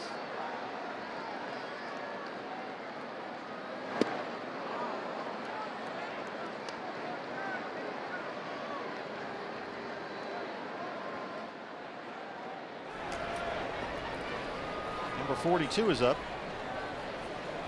Silvino Bracho.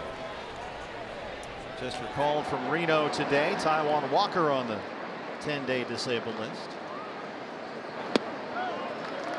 Taijuan will have a precautionary MRI tomorrow in Phoenix after we get home tonight.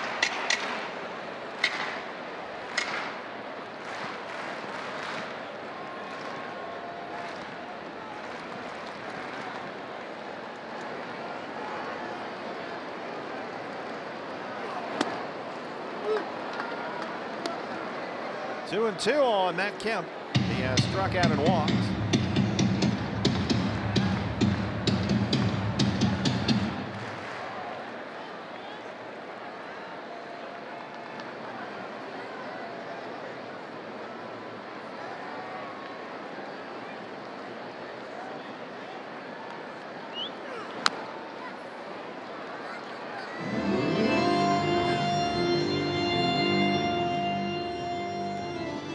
Matt Kemp was saying after the D-backs won here Friday that the Dodgers, he figures, have got to beat the Diamondbacks at least once before the season's over. So far, LA is 0 for 5, but Kemp insists they're not panicking.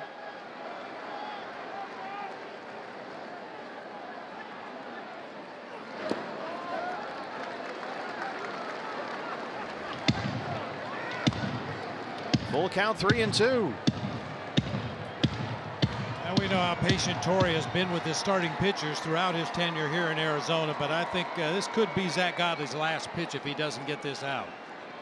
Bellinger on deck. 80 pitches for Zach, 43 for strikes. He has walked 6. Good fastball down and away, and Kemp strikes out. Strike 3 to Matt Kemp may have earned him another hitter or 2 in this game. Well-placed fastball that time gets a swing and a miss. Kemp has struck out 6 times in the series. Bellinger has a base hit. He scored in the 3rd.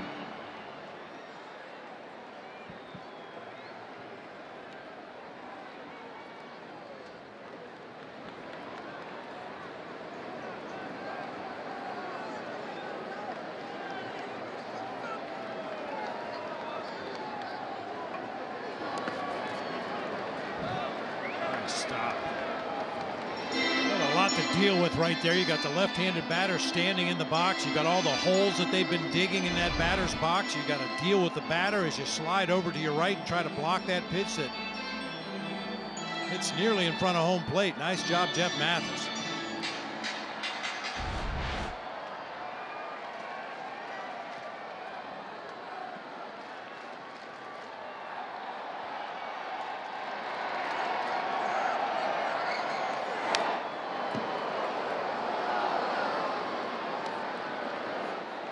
Big cut of the fastball down and in.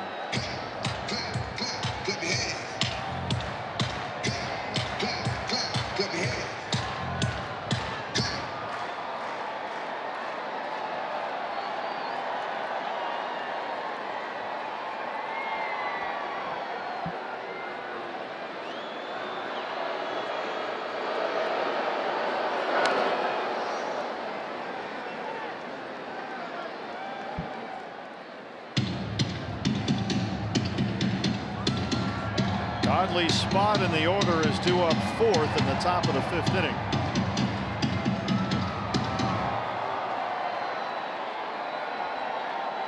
D-backs have the shift on the 1-2 count. 3 defenders on the right side. Descalso's over there from 3rd.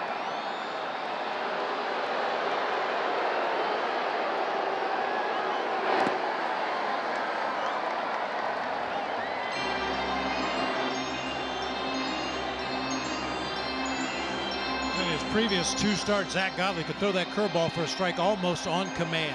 If he needed a strike, he could roll that curveball up there in the middle of the zone and get a called strike. He's just having so much trouble commanding his pitches today, can't get it close to the zone.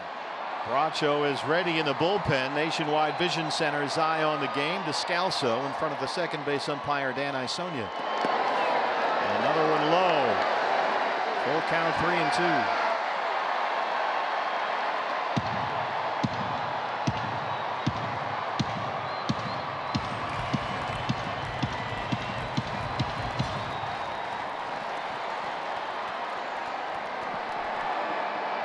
Ninth 3-ball count in the game for Zach Godley.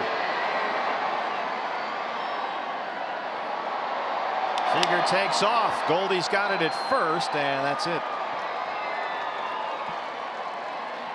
Seager was off and running with a pitch. No chance to get him at second. And it's 2 down for Puig. And we've seen Goldie do that several times in our time here with the Diamondbacks. Get that force out at first base and then just toss the ball to the shortstop. It was clear that Seager was going to make it to second base right there. Goldie tossed the ball to Nick Ahmed just in case Seager rounded the bag.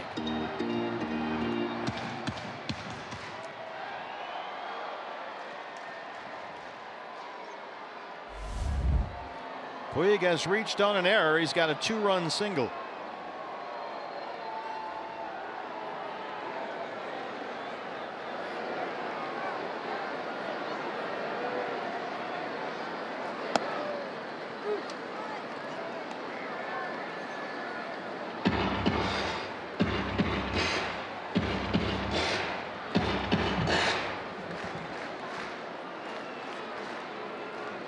Corey Seager at second and 2 outs. Godley approaching 90 pitches.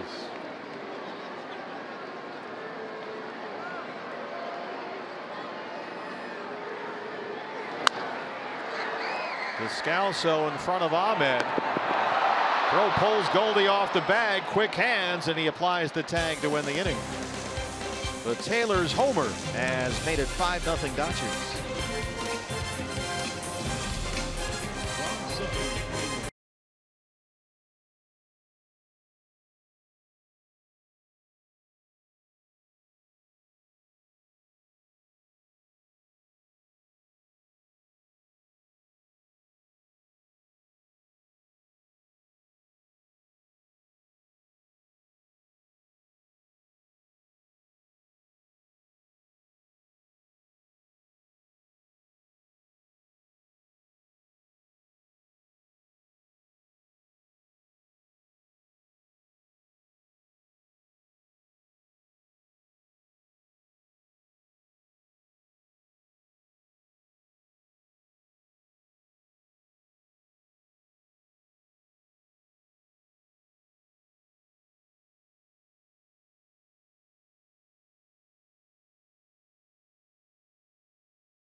Five nothing after 4. Fans, remember, you can watch every out-of-market regular season game live at home, in the office, or on the go with MLB.tv. It includes MLB at Bat Premium. That lets you watch live baseball on your favorite supported devices. Blackout and other restrictions apply, so visit MLB.tv for details. Chris Owings leads off the 5th against Clayton Kershaw. Kershaw so far has struck out 2 batters in each of the first 4 innings.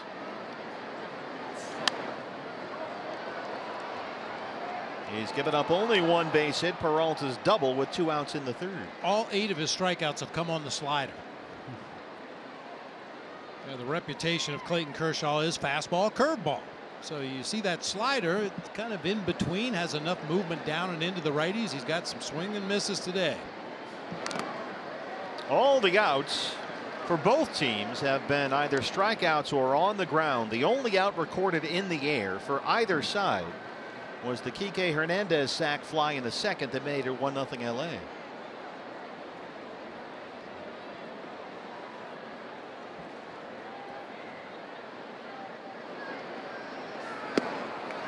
Nine strikeouts for Kershaw. Not a strike. Trip Gibson strike zone keeps expanding. I mean, this is a slider. He starts it in the left-handed batter's box, and it never gets to the outside corner. That's an unhittable pitch.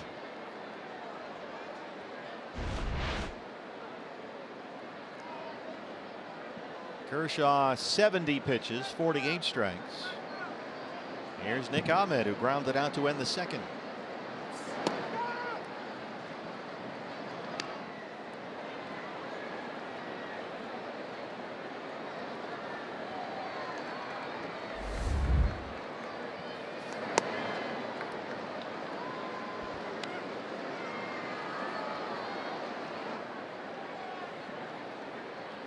Nick 250 on the year, 2 home runs. He homered here Friday night.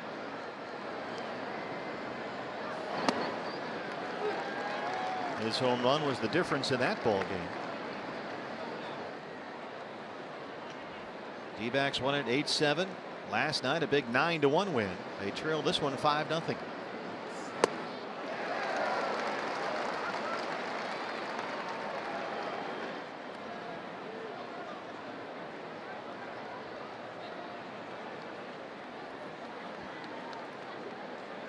Back in the day, if you fell behind early in the ball game like the Diamondbacks have today, everybody took until they got a strike. The idea being, this guy's pitching so good today, let's just try to run up a pitch count and get him out of this ball game somehow. There's one in the air for Taylor in center.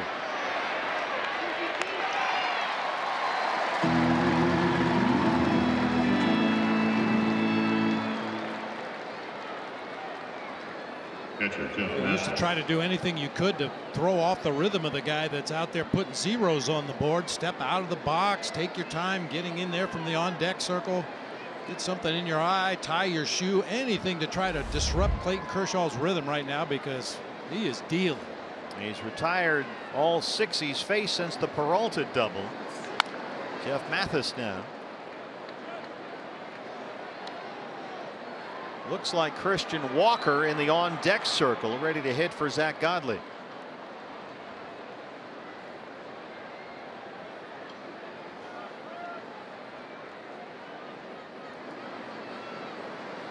Pitcher spot due up next. 0-2 on Jeff.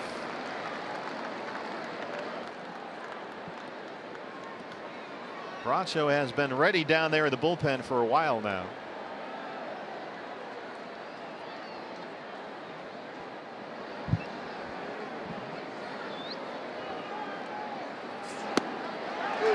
Well, Clayton Kershaw has struck out 2 batters in each of the first 5 innings. 10 for the game. He's got a 5-0 lead.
Fifth inning. Hey fans, the day after every D-backs win, get 50% off all pizzas at regular menu price using promo code DBACS50 at papajohns.com.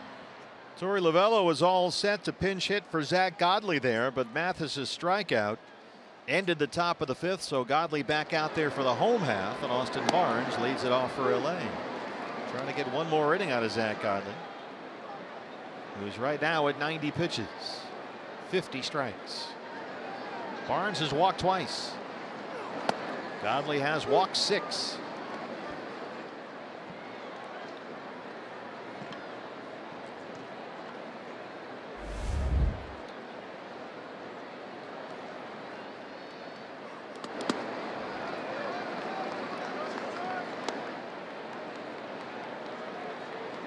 With as intense a guy and as serious and professional as Zach Godley is, you know he's got to be steaming right now. Oh, sure. Absolutely steaming. Marte, it's just over the glove and into right. It's been that kind of day.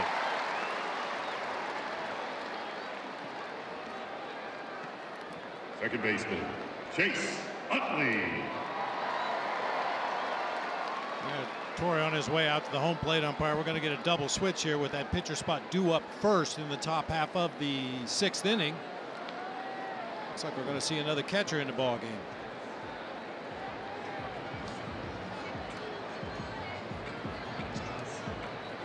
We'll sort it out when we come back. D-backs trail at 5-0.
Tomorrow, and up from AAA Reno is Silvino Bracho, who takes over here in the bottom of the 5th. And the fact that Torrey made a double switch right here would indicate that he wants to get more than one inning out of Bracho. As I mentioned, the pitcher spot is due up first for the Diamondbacks in the top half of the 6th inning. You don't want Bracho to hit for himself, so you bring in another position player. You flip-flop their spots in the batting order, so John Ryan Murphy, who takes over behind the plate, will lead it off in the 6th for the Diamondbacks. Bracho 1-0 in 3 appearances for the Aces this year. 21 appearances over 8 different stints with the Diamondbacks last season. Up and down 8 times for Bracho. Here's Chase Utley.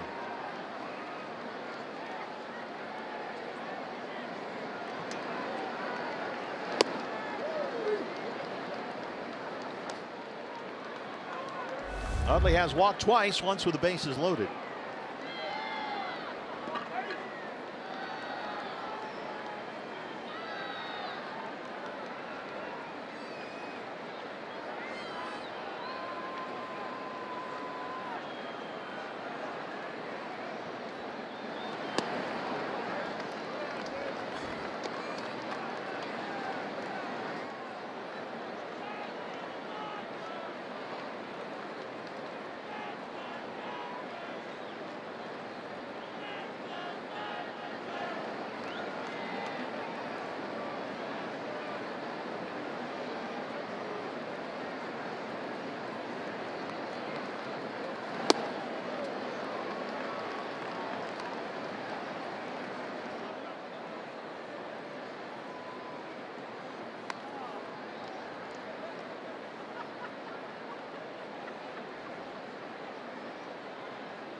2-2. Not as much movement, but a little more velocity when Silvino Bracho comes into the ball game, consistently in the mid-90s with that heater. Kike Hernandez, the third baseman today, on deck. Logan Forsythe went on the DL for the Dodgers with a shoulder problem.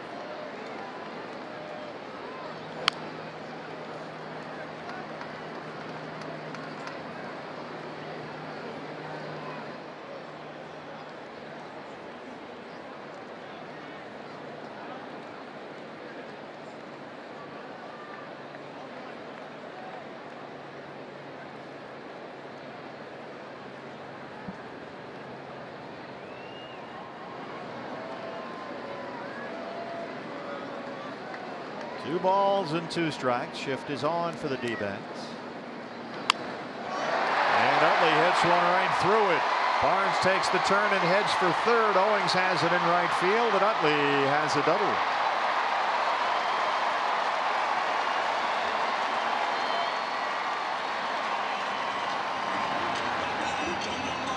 Diamondbacks, as is their custom against Chase Utley, playing that exaggerated pull shift, but Silvino Bracho leaves one up in the zone, and Utley's able to bang it right through the shift. Goldie holding on the runner right there, just didn't have enough range to get out there with a dive to stop that ball. Utley aboard for the third time today. Here's Hernandez. Second and third, no outs.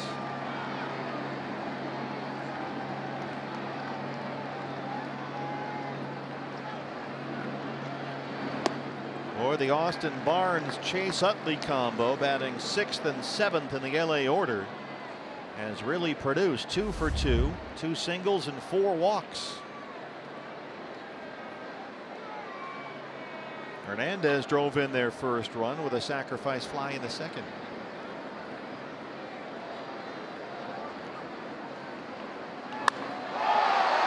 This one headed for the left field corner. And foul.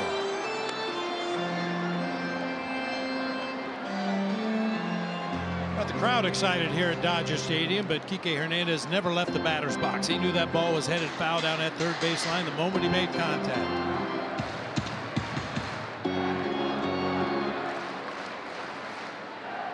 Nationwide Vision Center's eye on the game. Barnes at third and Utley at second.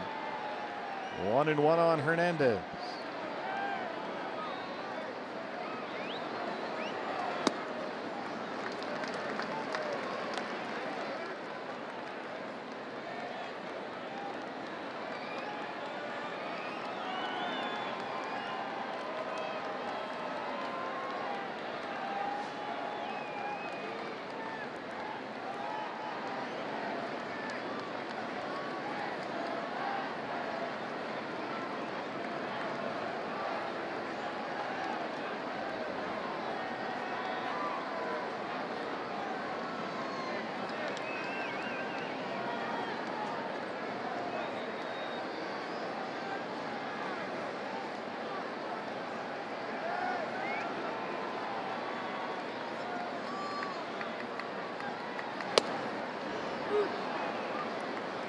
Fastball at 94, and it's 2-2. The pitcher Kershaw on deck.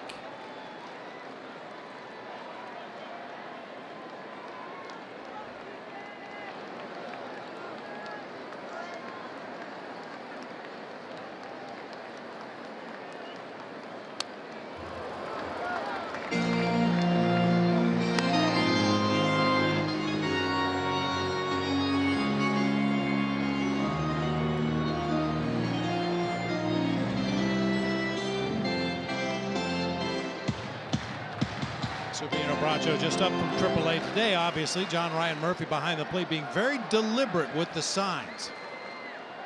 Still giving a sequence, but giving them a lot slower than we normally see, just to make sure Bracho knows exactly what pitch John Ryan Murphy wants. And Bracho comes up with a big pitch there and strikes out Kike. Now batting, Number Good 42. change up there from Bracho. That's a pitch he rarely uses, but very effective right there out on the outside corner at the knees. Gets Hernandez way out in front. A chance for Kershaw now. He has grounded out, struck out 0 for 2.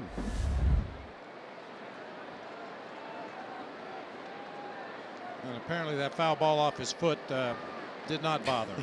No. He's still given up only 1 hit out there on the mound with 10 strikeouts.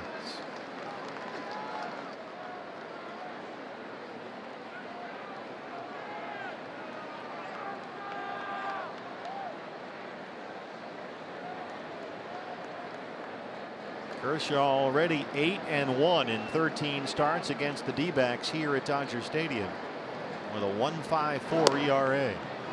And he leads this one 5-0.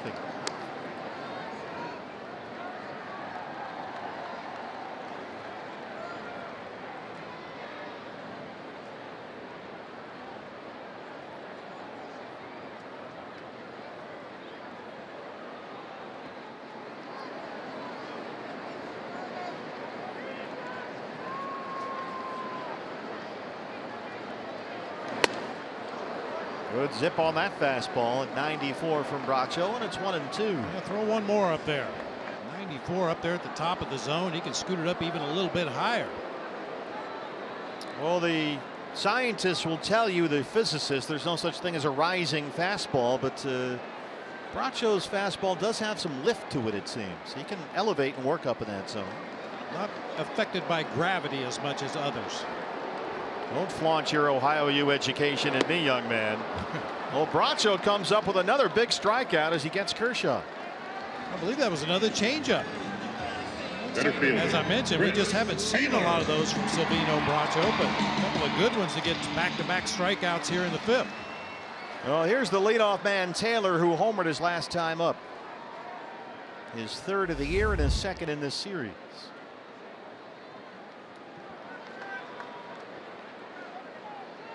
Barnes at 3rd, Utley at 2nd, and 2 outs.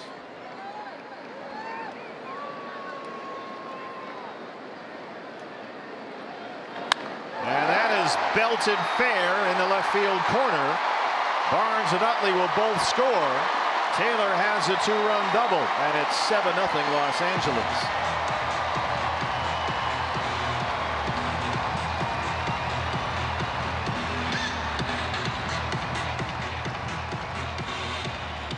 Chris Taylor has turned himself into a really good hitter, but yeah, that appeared to be a changeup that stayed up that time. He loves to attack that first pitch. His homer in the 4th came on the first pitch, and this 2 RBI double came on the first pitch. Corey Seager.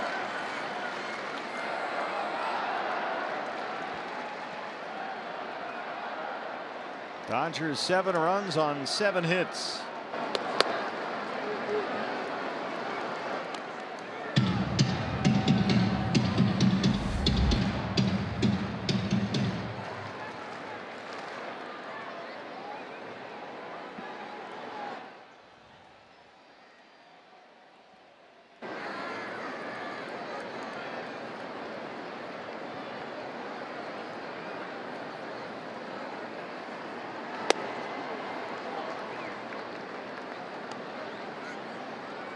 Bracho has really calmed himself down out there from when he initially got to the big leagues. In his stretch, he'd get the sign from the catcher, and then he'd wiggle his glove and put his glove up above his head and step with that front foot 3 or 4 times before finally coming to a set position.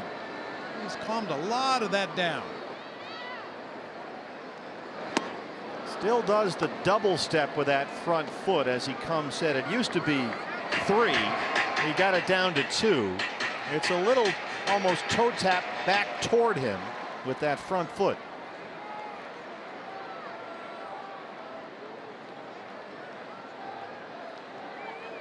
You see in better body language? Yeah, somewhat. I've just never been a fan of all the steps, arm pumps and hand pumps and all that stuff. Just come up into a set position, get yourself in a good throwing slot, and let it go. But, you know, we talked about hitters have a pre-swing routine they go through at the plate, whether they tap the plate once or twice with their bat, take a couple of waggles, Everybody has something they do that mentally gets them ready to do what they have to do. And apparently for Bracho, this is what's comfortable. 2 balls and 2 strikes.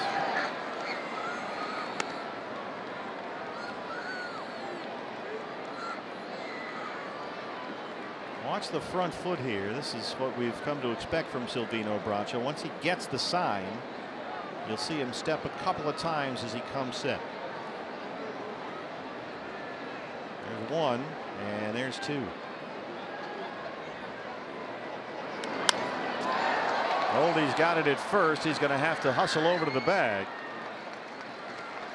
But the Dodgers tack on 2 more. They lead it 7-0.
And if you haven't seen or heard the Archie Bradley bobblehead, don't miss the giveaway coming up Saturday, April 21st.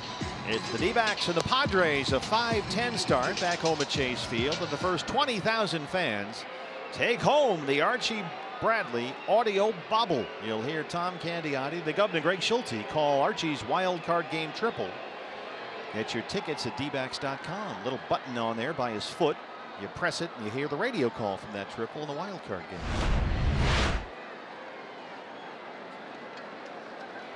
Jackie Robinson Day here at Dodger Stadium, and it's been all LA so far. Clayton Kershaw with 10 strikeouts and a 7-0 lead, as John Ryan Murphy leads off the D-backs 6th, his first at bat today.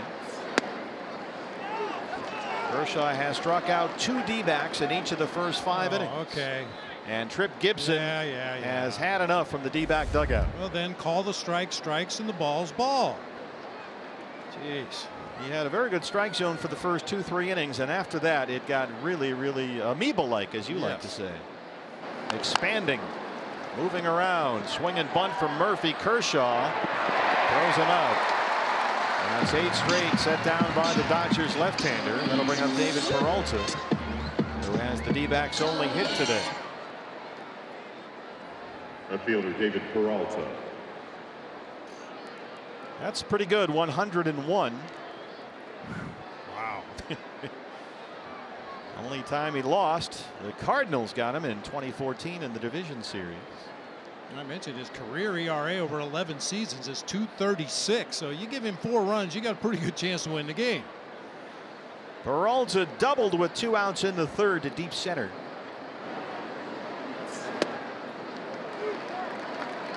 And once again, we've seen a number of teams do this against David Peralta. Look where Chris Taylor is in center field, way over toward left center. And Matt Kemp cheating toward the line a little bit out there in left field. A lot of room in right center. Puig way off the line in right. David has that left center field approach, and a lot of teams position their outfielders this way against him.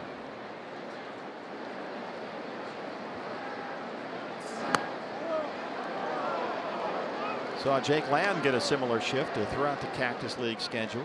Jake trying to take left-handers to left center field.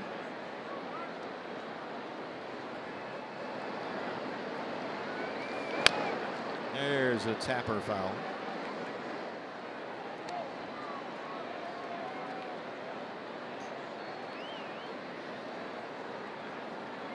Yeah, shifts and over shifts are fine as long as you have a pitcher on the mound that can consistently hit his spots. If you're going to play David Peralta to the opposite field as drastically as the Dodgers are, Clayton Kershaw's probably going to work him hard away. Just like that. Once again, not a strike. Called a strike by Trip Gibson. Horrible. Just horrible. 11 strikeouts for Kershaw.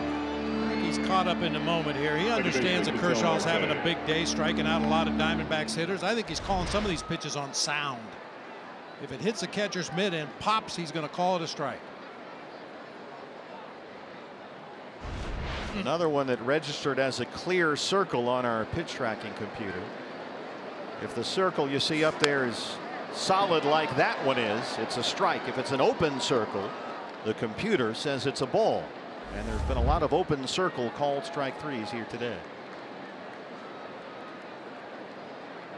But I think you're absolutely right, Bob. Umpires know when a guy's hot, right? Sure. It's a Kershaw. It's already in your head. He has a few strikeouts early and you think, uh-oh, I better get on board here because he's rolling. And we saw Clayton Kershaw early. Everything was down at the bottom of the knees and on the outside corner of the plate. He only elevated when he wanted to. And if you're around the strike zone as consistently as Kershaw has been, you're going to get the benefit of the doubt.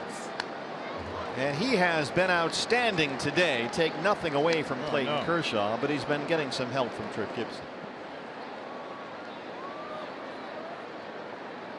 He's retired 9 in a row, ahead of Ketel Marte 1-2.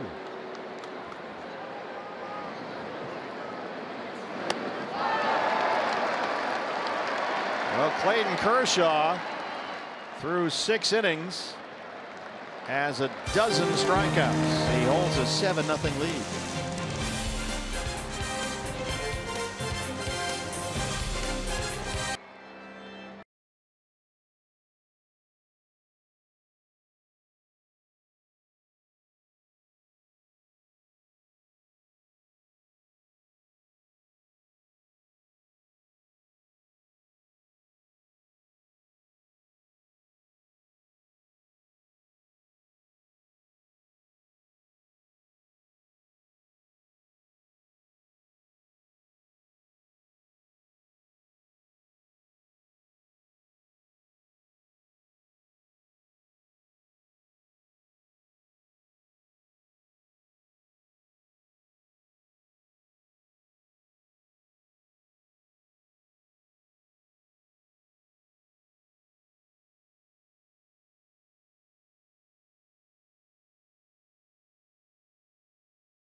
Ballpark here at Dodger Stadium as Major League Baseball celebrates the 71st anniversary of his 1947 debut, Jackie Robinson Day. We go home after this one, day off tomorrow. What's next brought to you by CenturyLink. Back at Chase Field, the Giants and Padres come in. First 3 against San Francisco is Tuesday night. Patrick Corbin against Johnny Cueto. And then Robbie Ray and Zach Greinke after that. All 3 games on Fox Sports Arizona.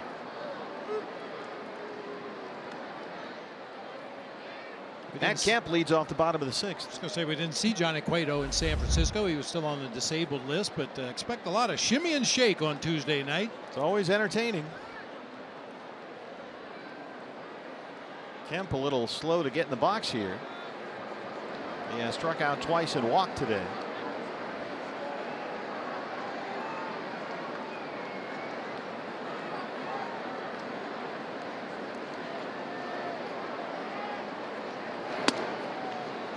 Good fastball down and away. Caught the corner.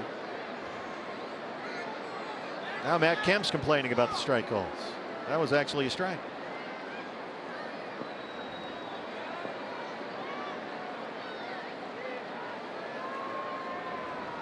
It was a happy complaint, it looked like.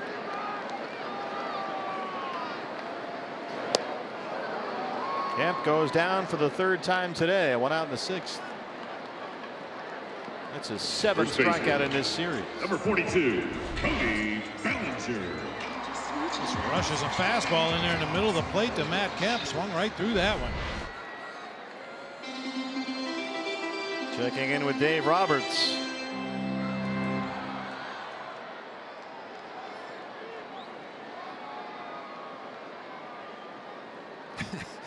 Sometimes you have to lie to your own players. Yeah, that was way low. Even though Dave Roberts probably would agree that the pitch that Kemp was arguing about. Right on the corner. Yeah, he's there. 0-1 on Bellinger.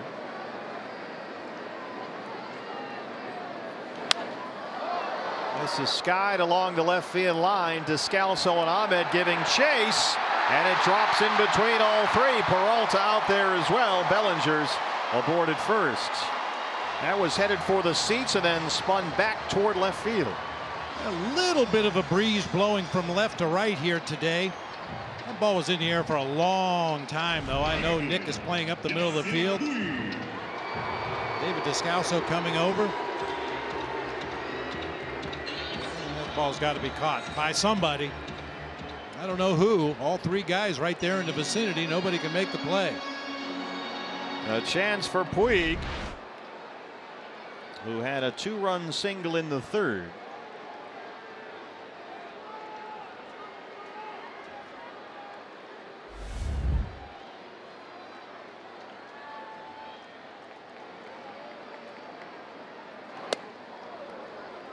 Puig a little short on tangible results so far this year, but all the data shows that he's been hitting the ball harder this season than ever before.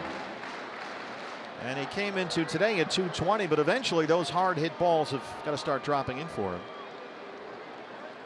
Well, that single that drove in 2 runs back in the third inning, he squared that one up. A bullet line drive to the gap in left center.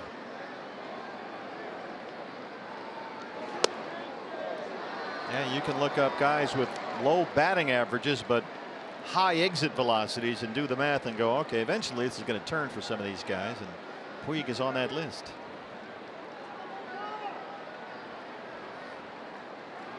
Bracho's at 30 pitches, 21 strikes. But behind on Puig, 2-0. Fastball in on the hands, 2-1.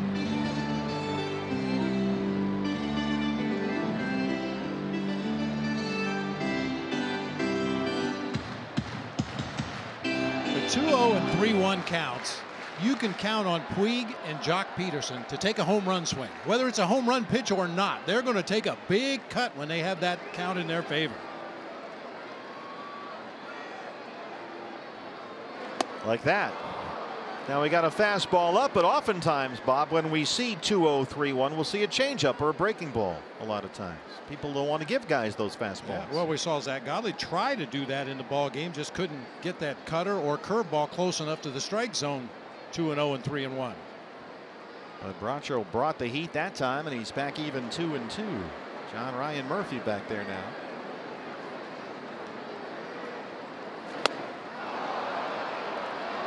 Puig didn't get a fastball that time, and he strikes out. 4 strikeouts for Bracho. Yeah, a little baby slider that time for Bracho. We talked about his changeup in the last inning, a real good pitch. This is a nice slider here.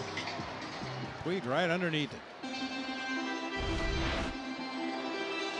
Austin Barnes has been aboard 3 times. He's walked twice, singled, and scored a run. The former Sun Devil.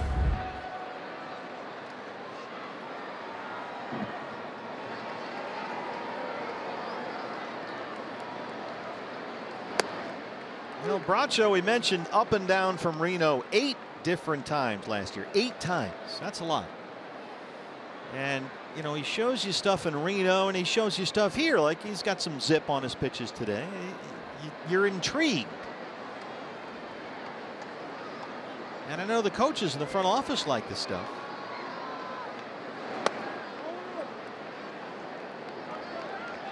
It's a lively ball, and he's got a little bulldog in him. I know Torrey's a fan. And again, Tripp Gibson yelling over to the D-back dugout. Let's keep it down over there.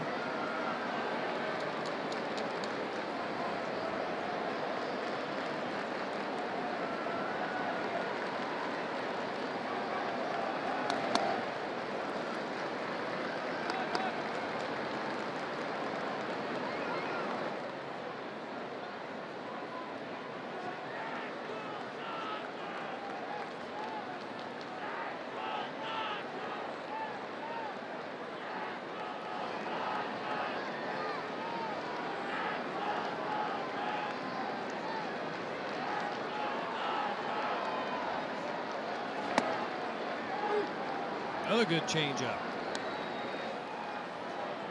Talk about being on that shuttle last year 8 times up and down between AAA Reno and here in the big leagues. And there's something to be said for that for a young player. I mean, we've never seen that good of a changeup from Silvino Bracho, possibly something he's been working on down at AAA Reno.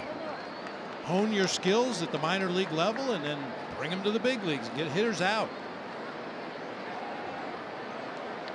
You know, you can do that down there, and if you put up some ugly numbers, everyone is going to say, well, it's the Coast League. I mean, that's, you throw that out. Good fastball there off the plate, but he gets the call from Gibson. 5 strikeouts for Bracho. D-backs trail at 7-0.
And it is Kike Hernandez challenging the D-backs to the Lemon Face Challenge. And there's Archie Bradley and the guys doing it this morning, going ahead and going to take a big bite into a lemon. And this is for awareness of a very rare pediatric brain cancer. This is in honor of Aubrey Nichols, an 11-year-old. It started with Nick Saban, who knows Aubrey and then passed it on to Turner Ward, Dodgers hitting coach, and then in turn to the Diamondbacks. But one life is too many. It's a very rare brain cancer in the Valley. We all came to know Hollis Doherty, who died of DIPG. And the Hollis Fund at TGen for research is so important. And the Diamondbacks have donated $25,000 to this cause, guys. And so great to see the D-backs doing their part to help raise awareness. Absolutely, Jody. We got to meet Hollis and his whole family in our booth at Chase Field a while ago. Goldie leads off the 7th against Clayton Kershaw. We saw in between innings there, Jock Peterson has replaced Matt Kemp in left field, by the way. In between innings, Dave Roberts come out and it looked like actually complain about the strike call on Matt Kemp to Tripp Gibson. which is, there's no words. Center field, Taylor backing up. Goldie gives it a ride, and it's gone. Paul Goldschmidt, that's his 4th, all on this road trip, and the D-backs are on the board.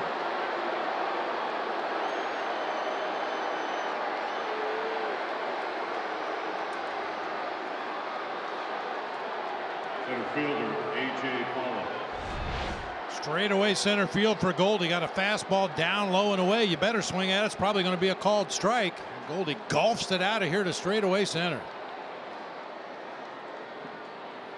He leads all active players in career home runs and RBIs against the Dodgers. That was his 30th home run against LA, a jumbo jack. Kike Hernandez, long throw. They retire Pollock.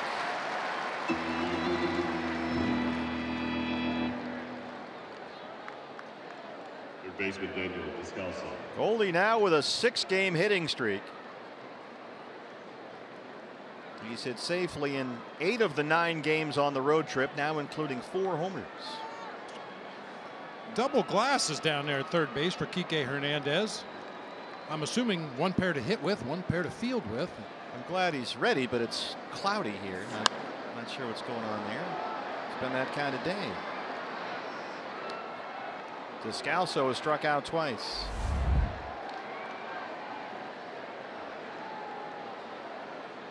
Something happened with the Matt Kemp at bat. You saw the exchange when Kemp came back to the dugout with Dave Roberts. And he's been replaced in left field, and Roberts, as we mentioned in between innings, went out to negotiate with Trip Gibson. Well, he hasn't been ejected because he's still in the dugout over there. Once you're ejected from the ball game, you have to leave the premises. Go back up into the clubhouse. The voice of experience. Yes. 2-1. Kemp's also had a bit of a sore knee after he hit the wall Friday chasing the Nick Ahmed homer. That could be a factor as well. But it was interesting to see Roberts spend the entire inning huddled up with Trip Gibson about the strike zone. Right center, Taylor drifting over there.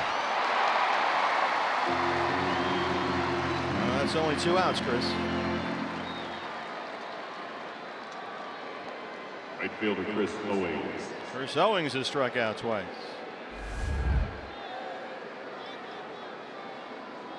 Well, barring some bizarre unforeseen circumstance, this will be the first inning in which Clayton Kershaw does not strike out 2 batters. He struck out 2 batters in each of the first 6 innings. He's got 12 in the ball game. But it's been a weird weekend.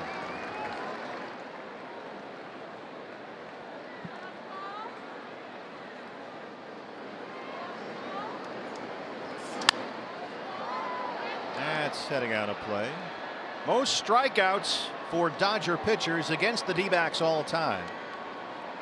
The record is held by Chad Billingsley. Struck out 13 at Chase Field back in 2010. Billingsley also had a 12 strikeout game against the D-backs here back in 08, which ties him for second on the list with Clayton Kershaw, who has 12 strikeouts here today.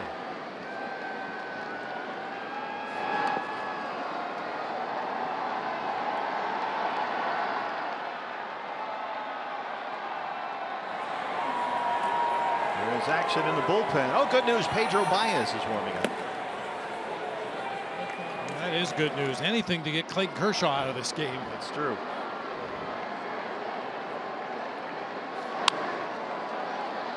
Behind first, Puig coming in. Long run for Puig. He runs it down. Goldie's 4th home run on this road trip has made it 7-1.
strikeouts. He's given up only 2 hits as we hit the home half of the 7th in LA. D-backs fans, you can stream live D-backs games on any of your mobile devices with Fox Sports Go. It's presented by T-Mobile. Download the free app. Take Fox Sports Arizona and the D-backs with you wherever you go. Chase Utley leads off the LA 7th. Silvino Bracho back out there for his 3rd inning of work. It was a rough day for Zach Godley, who walked 6.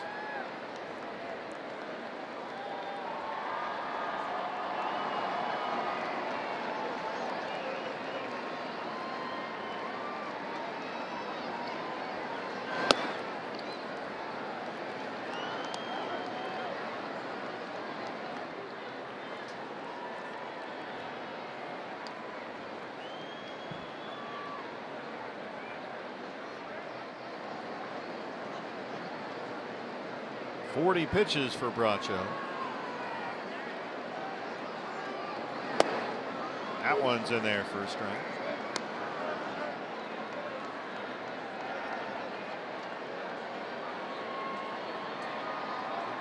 Goldie has been nearly all the offense. A solo homer to lead off the 7th, his 4th of the year. The only other D-backs hit, David Peralta's 2-out double in the 3rd.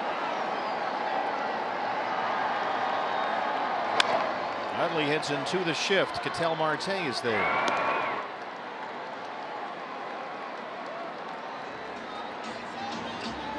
Third baseman, Kike Hernandez. Here's Kike Hernandez.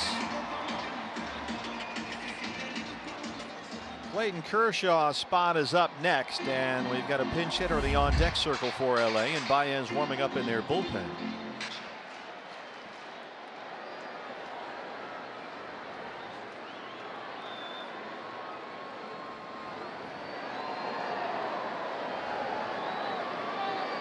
Hernandez 0 for 2. He knocked in a run with a sac fly back in the 2nd inning. Good location there from Bracho. 0-1. I believe that is Breivik Valera, who was called up today after Logan Forsythe went on the DL with a right shoulder problem. Breivik Valera up from AAA Oklahoma City. He'll hit for Kershaw. That's the best news the Diamondbacks have had all day. It's been that kind of day.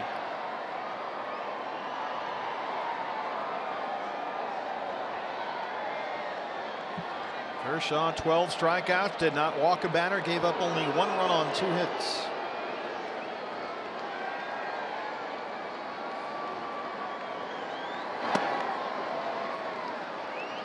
And Bracho has his 6th strikeout.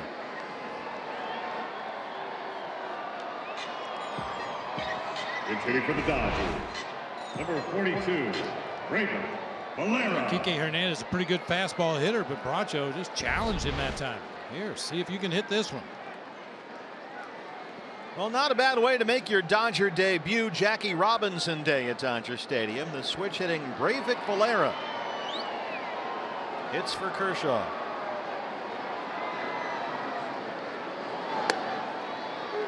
Valera acquired by the Dodgers earlier this month in a trade with the St. Louis Cardinals.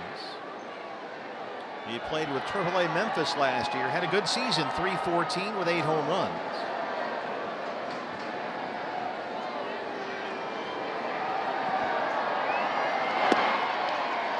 So these two would have seen each other before in the Coast League. Valera, a pretty disciplined hitter. He walked more than he struck out in a full season at AAA last year. Just under 120 games.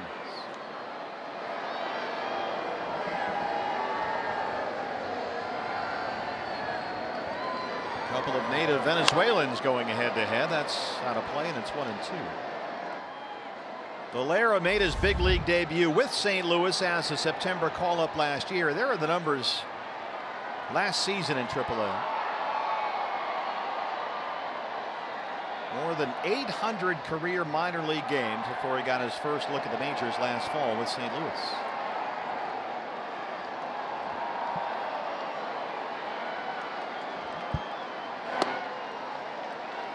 Fastball misses up and away, and it's 2-2. Pedro Baez will get the 8th inning. D-backs will have Nick Ahmed the pitcher spot, then John Ryan Murphy 7, 8, 9.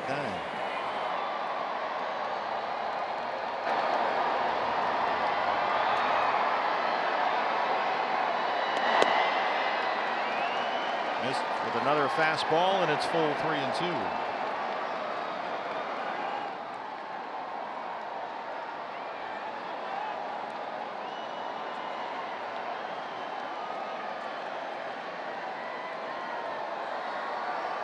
Another fastball.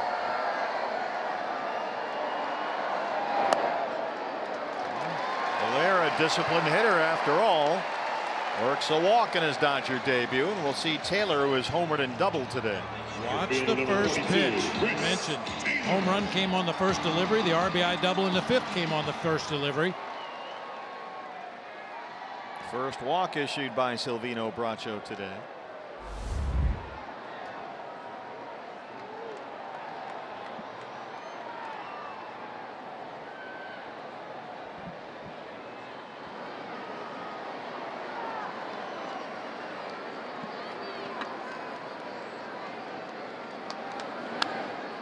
Jumped on the first one, a fastball at 92.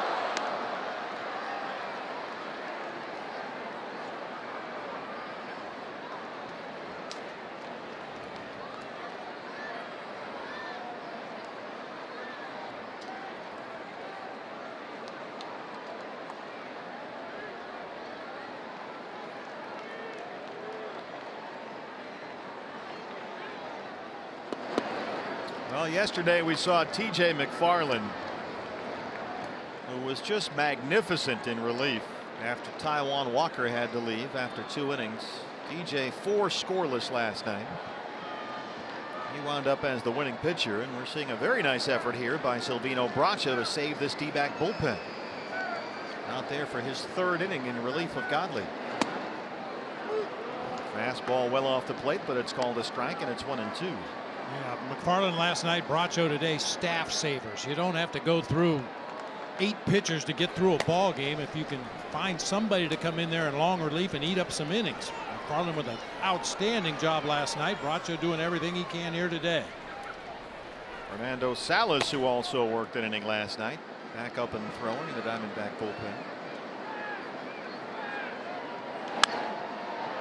Yeah, TJ yesterday, 4 innings in relief. He gave up only 2 hits through 59 pitches and just kept the ball down and got a whole bunch of ground ball outs. And we saw him on the pregame show with Jody live before our game today. And he was so matter of fact about it. That's what I do. I throw ground balls. I keep the ball down. I throw strikes. I get ground balls.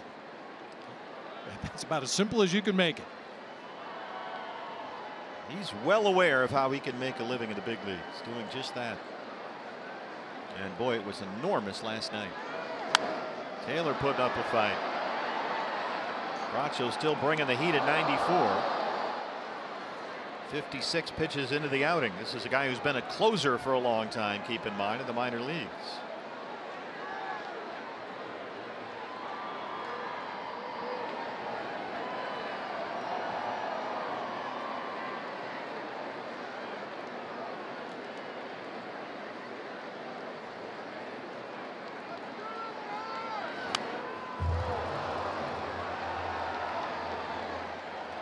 Bracho mixing it up, but Taylor still gets a piece.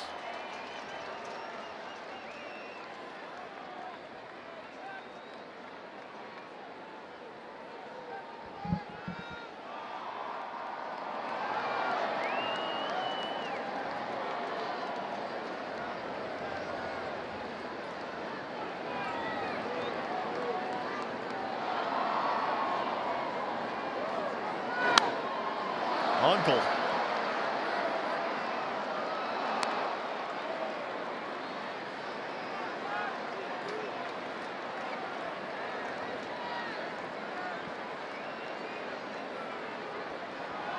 Chris Taylor, like a lot of major league hitters, occasionally when he gets to a 2-strike count, he's swinging at everything, trusting that his hand-eye coordination is good enough that he can get the bat on pitches even out of the strike zone just to stay alive. This is a change up in the dirt, slider off the plate away, throw him a ball. There you go. Good discipline that time by Taylor. Laid off a pretty good pitch from Bracho. That's one of the things that Dave Roberts really likes about Chris Taylor, the ability to swing at strikes and take the balls. That's a big point of emphasis for Dave Roberts.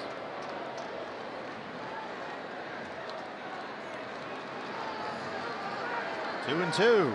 Got him. Silvino Bracho wins the battle. 7 strikeouts for Bracho. He gets us to the 8th at 7-1 LA.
Score 5 runs or more. Taco Bell is giving away 3 free crunchy beef tacos with the purchase of a large drink between 4 and 6 the following day at participating locations.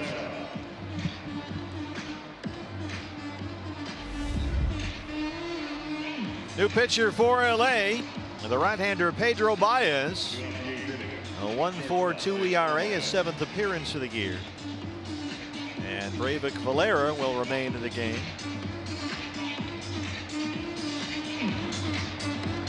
Somewhere. I was just looking at a note here that came across Clayton Kershaw today, his 22nd career start with 10 or more strikeouts and no walks. Wow. Looks like Valera is going to take over at second. Yep, for Chase Utley. Breivik Valera in his Dodger debut, replacing Utley at second.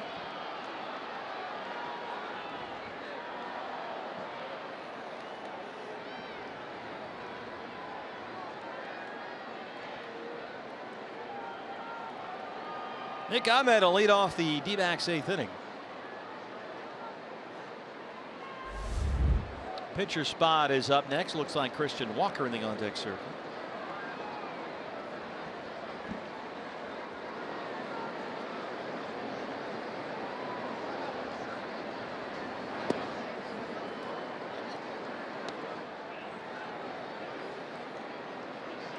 Nick's had 5 at-bats against Pedro Baez in his career. He's got 2 hits. Both of them left the yard.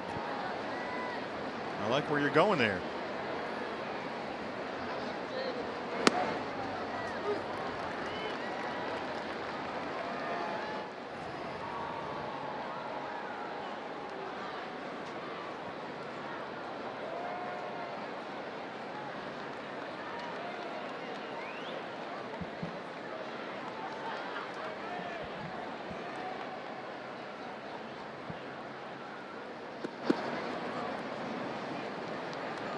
Two balls and 1 strike on Nick, who has grounded out, flied out 0 for 2 so far.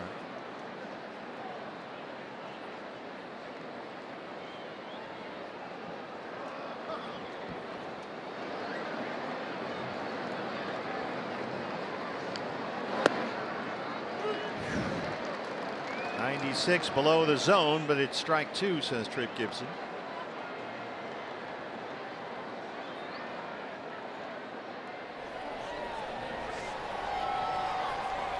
Mike Fetters, the bullpen coach. Jorge De La Rosa getting loose in the D-back bullpen.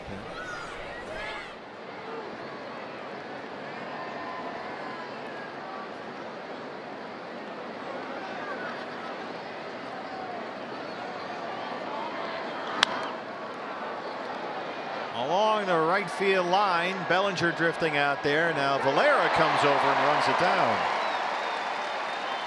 Sure enough, new guy goes in, first one finds him. It happens every time.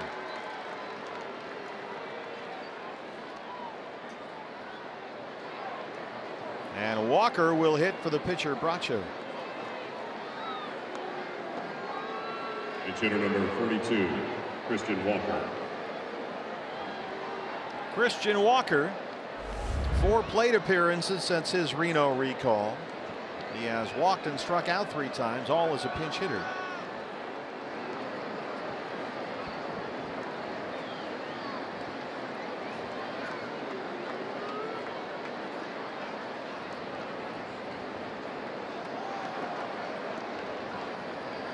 Walker was all set to pinch hit back in that 5th inning.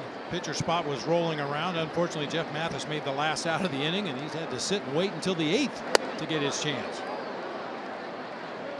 Well, the good news is for Christian, he didn't have to face Clayton Kershaw. That is good news. Instead, you get 96-97 from Pedro Baez. Well, that was the bad news. Kershaw was outstanding today. 7 innings of 2-hit ball. He had 12 strikeouts.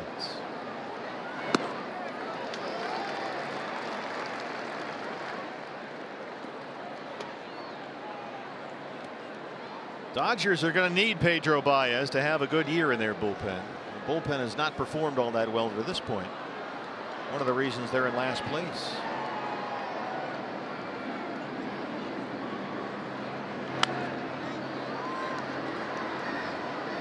I gave you that stat a moment ago. Clayton Kershaw, his 22nd 10 or more strikeout, no walk game in his career.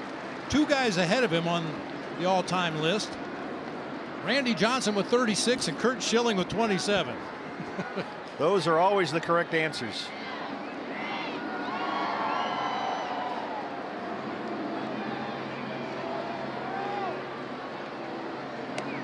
How about this starting 5? You got Randy Johnson, Curt Schilling, Clayton Kershaw, followed by Roger Clemens and Pedro Martinez.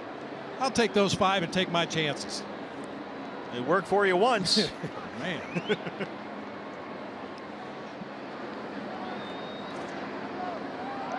2-2.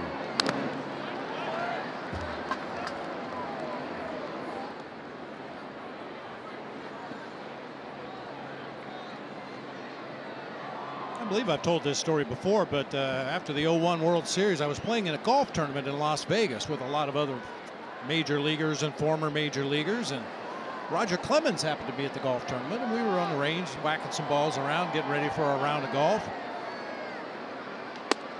Walker chases a pitch up out of the zone for strike 3, and my cell phone rings. I check it, and Jerry C.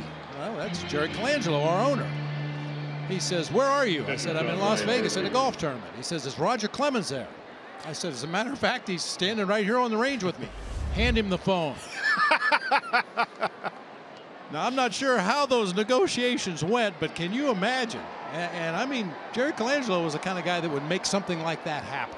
Oh, absolutely. But apparently he just couldn't make it happen that particular time. Can you imagine that rotation? I'm just glad you paid your cell phone bill. Yeah, me too.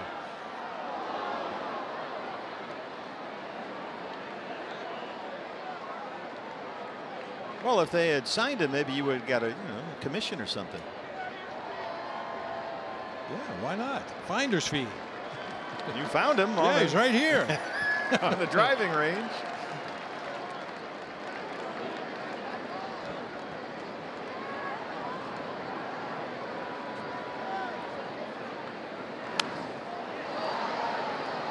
Yeah, and there was another instance where we thought we had David Wells signed, sealed, and delivered.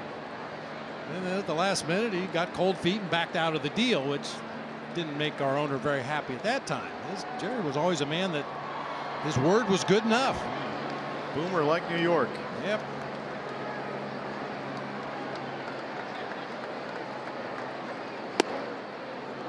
Fastball up, Murphy. It's 1-2.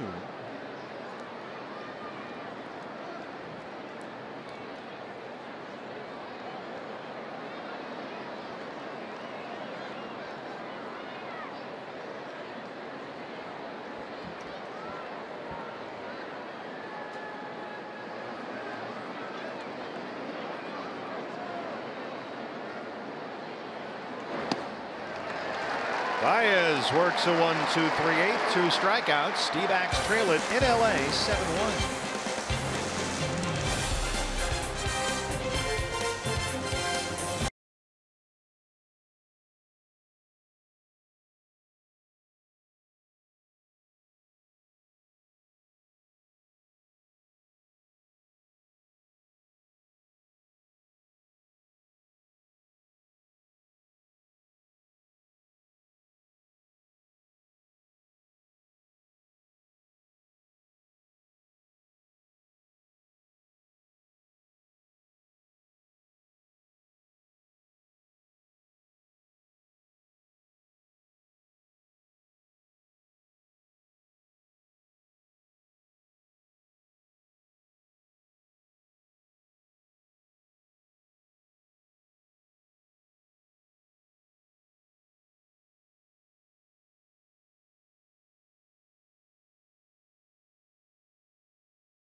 Clayton Kershaw, the headliner here. 7 innings of 1-run ball. He had 12 strikeouts. Chris Taylor has a 2-run double and a solo home run. A rough day for Zach Godley, who walked 6, including 4 in the 3rd inning. And as we hit the home half of the 8th, Jorge De La Rosa is on, with the D-backs trailing the Dodgers 7-1. Jorge De La Rosa takes over for the Diamondbacks, his 8th appearance of the season. Saw Jorge work 1 inning in the ball game here last night through 21 pitches. Yeah, and hopefully his warm-up pitches aren't an indication of what we're going to get from Jorge De La Rosa today. He threw 8 warm-up pitches after he got to the mound. Not one of them was close to the strike zone.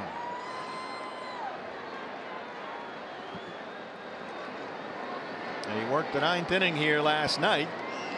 Gave up a single and got 3 outs. Good thing is they don't put warm-up pitches on your bubblegum card. Strike 1. There you go.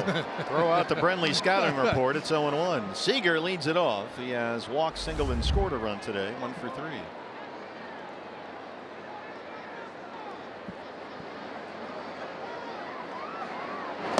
Well, if you're looking for upside here, there is an upside in the idea that you haven't had to pitch Archie Bradley yesterday or today. Yoshi Hirano has had the entire series off. You've got the off day tomorrow before the Giants come in Tuesday.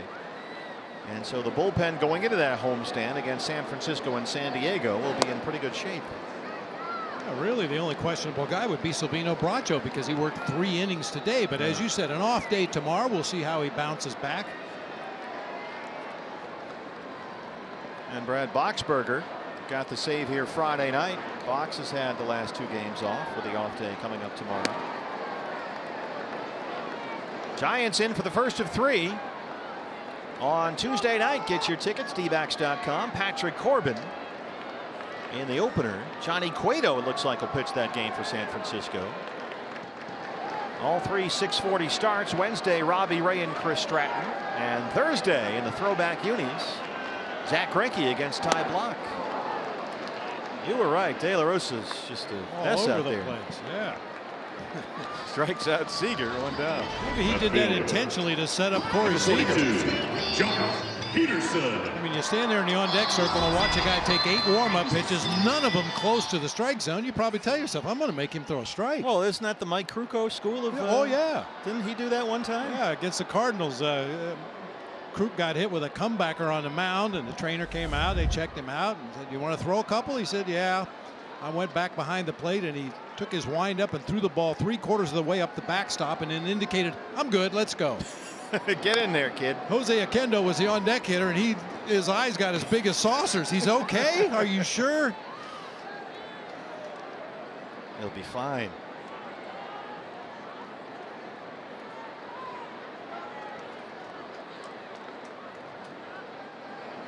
Peterson took over and left for Matt Kemp.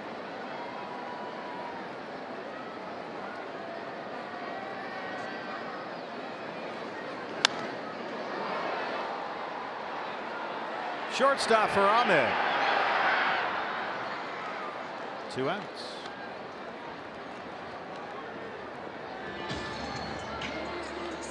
Cody Bellinger now, he's singled twice and scored a run, 2 for 4. After he had 3 hits in Friday's opener. Ross Stripling, the right-hander, will get the top of the 9th inning. D-backs will have the top of the order due up for Peralta, Marte, and Goldie.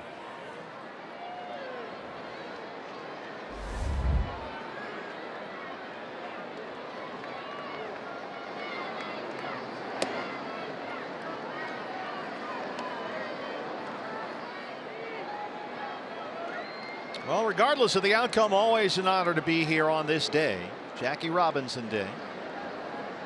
A big deal all over the major leagues, but obviously a little bigger deal here at Dodger Stadium. Jackie Robinson statue, just a beautiful piece of art, is out behind the left center field stands as baseball celebrates the 71st anniversary of Jackie Robinson's debut. Everybody today, even the umpires, number 42.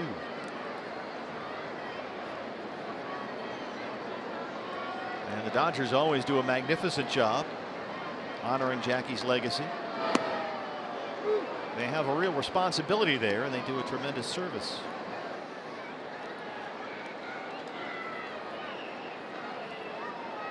And even before he played in the major league with the Dodgers, he was a LA guy, UCLA. Yeah, Pasadena, grew up in Pasadena. In fact, the Dodgers every year bring a whole bunch of kids from Jackie's high school to the game, some of whom have never been to Dodger Stadium. 2 strikeouts in the inning for De La Rosa. We hit the 9th on Jackie Robinson Day.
Road trip for the D-backs. 9th inning in LA. The series and trip finale. They trail the Dodgers 7-1 as Ross Stripling is on to work the 9th.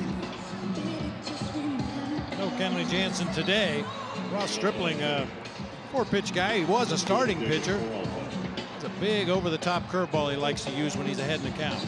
Well, barring a miraculous comeback, this will stop the D-backs winning streak in the regular season against the Dodgers at 11 straight games. But it's been a terrific road trip. Should finish up 6-3. They took 2 of 3 in St. Louis, San Francisco, and here in LA. But still 3 outs to go. Peralta has one of the 2 D-back hits, a double in the 3rd.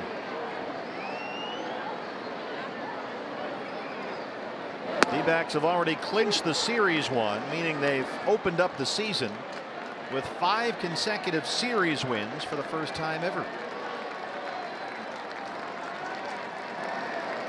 And they will still be 5-1 against LA so far this year. We'll see the Dodgers again later this month. We see a lot of LA here early parts of the season.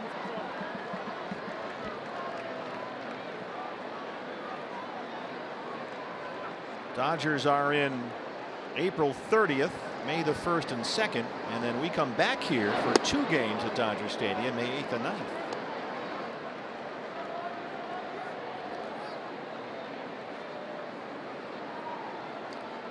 And with the way Justin Turner is progressing, there's a decent chance we don't see him in either of those other 2 series. That left wrist fracture is still a problem. Peralta drives one toward the right field corner, and it one hops the wall. Second double today for Peralta. He starts us off in the 9th. Second baseman Ketel Marte. We saw Justin Turner before the ball game today doing some defensive drills down at third base. Very slowly, very carefully. But the first time we've seen him actually on the field taking part in baseball activities. He says there's still some lingering soreness in that wrist. He has not touched a bat and is not sure when he's going to be able to. And then there's going to be some rehab and some minor league games involved and everything that you usually go through in those situations. Ketel Marte 0 for 3. So it's on an airplane finally back home after a long trip. After this one, day off tomorrow. Giants in for 3 starting on Tuesday. Then Friday, Saturday, Sunday, the Padres are in at Chase Field. Archie Bradley Audio Bobblehead Day coming up on Saturday. Get your tickets at dbacks.com. This will get a run home. Marte singles to center. Here comes Peralta. And don't go anywhere yet. It's 7-2. Maybe we will see Kenley Jansen. Ketel Marte now with a 10-game hitting streak.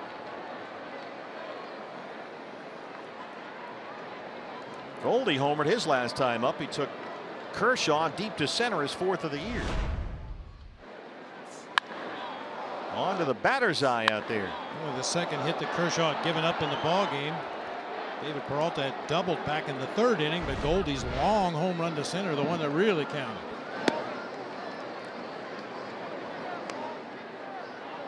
Goldie now with a 6-game hitting streak. He's hit safely in 8 of the 9 games on the road trip, including 4 homers and 8 runs batted in. He's scored 9 times. That's tap foul, and it's 1-1.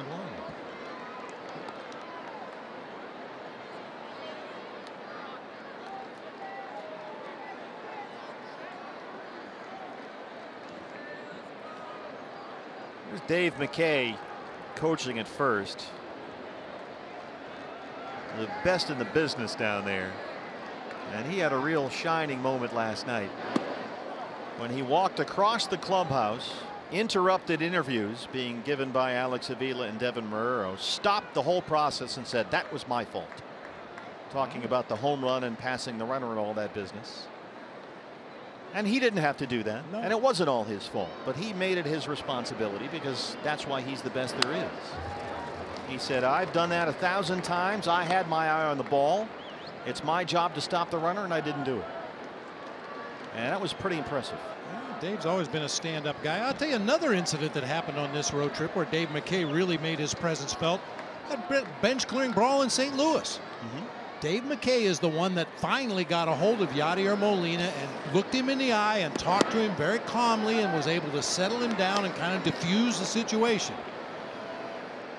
Of course, he coached Yadi at one point in St. Louis. But that just spoke volumes about the kind of person that Dave McKay is. 3-2 to Goldie.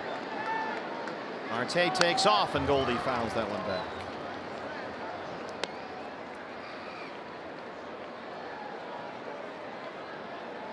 Well, if you expect your players to be accountable for their actions on the field, certainly the manager and the coaches have to be accountable for what happens. And Alex was going back to try and tag up, as he's been coached to do, on a deep fly ball to left center. Go first to second. Marte holds that time, and that's ball 4. So the Diamondbacks, a run is in, still no outs. And they've got 2 on for A.J. Pollock, who homered twice here last night. Center fielder A.J. Pollock.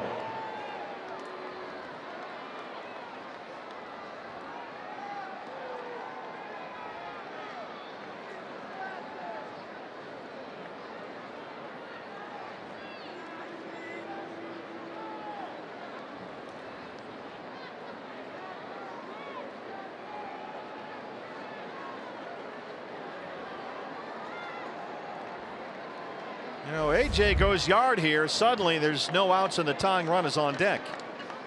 I was just thinking the same thing.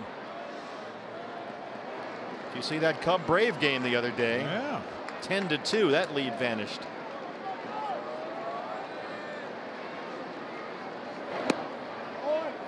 That one is low.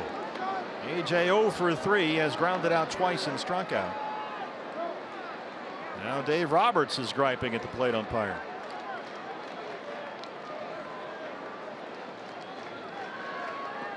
Matt Kemp giving it to Trip Gibson back there.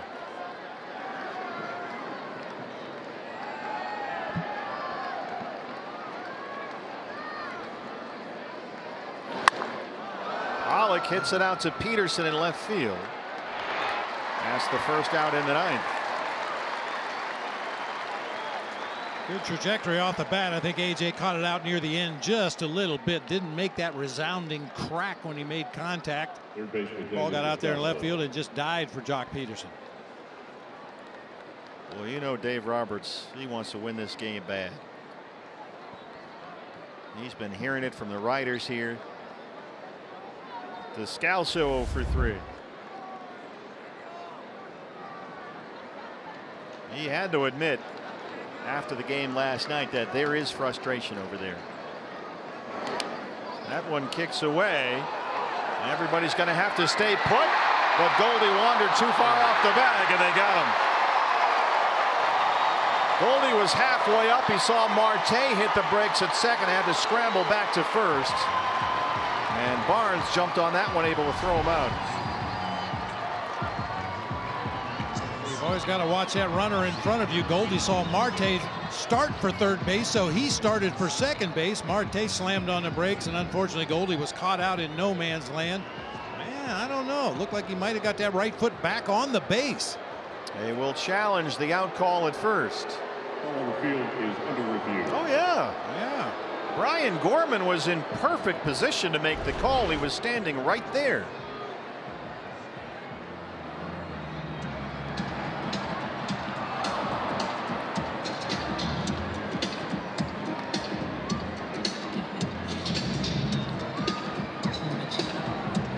His foot is in there. They're showing the replay on the board here. This should get overturned. Arizona's challenging the call on the field. The only thing I could think that would make Goldie out at first is if the right foot came off the bag as well. You saw him go back in. The tag was missed. He got the foot on the bag. Then he slid off the bag. When he got the other foot back on the base, did it stay on the base? Gorman initially ruled safe and then gave the out sign. So you may be correct. I think he did miss him with this first one. Goldie sliding to the outside of the base. He's safe right there. The left foot comes off, but Goldie has a presence of mind to get the right foot back out there. He's safe. Yeah, absolutely. That foot gets back in. Yeah, I didn't know for sure if the right foot stayed on the base right there as he reached out in desperation with the right foot. But the other angle we had clearly showed he kept the right foot on the base before Bellinger applied the tag. You know, I think New York should just call us for help, and we can speed this whole process right up. Here's what we have. What do you guys have? All the Diamondbacks are safe. All the Dodgers are out. Yes, that's correct.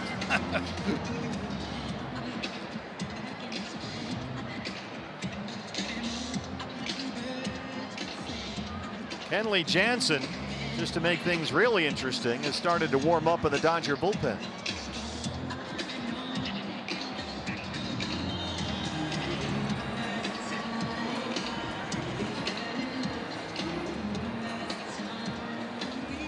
Well, I've talked a lot about adjustments over the years. Even earlier in the ball game today, we're finally going to get a ruling. He's safe. He sure is. How about the adjustment Goldie made on that slide? Ball is overturned. Spur of the moment. Can't Quick teach feet. that. So still first and second, one out, and a 1-0 count on Daniel Descalso. Jansen getting hot in the LA pen. Marte at second and Goldie at first.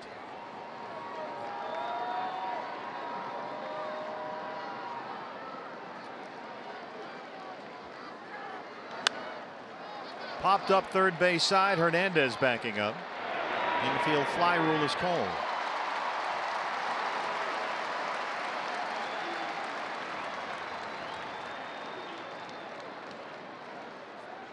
Right fielder Chris Owings. CO last man standing. Owings 0 for 3. Jody Jackson standing by. D-backs live post-game show follows our ball game. Here on Fox Sports Arizona, reaction from inside the clubhouse. You'll hear from Torey Lovello, some of the players.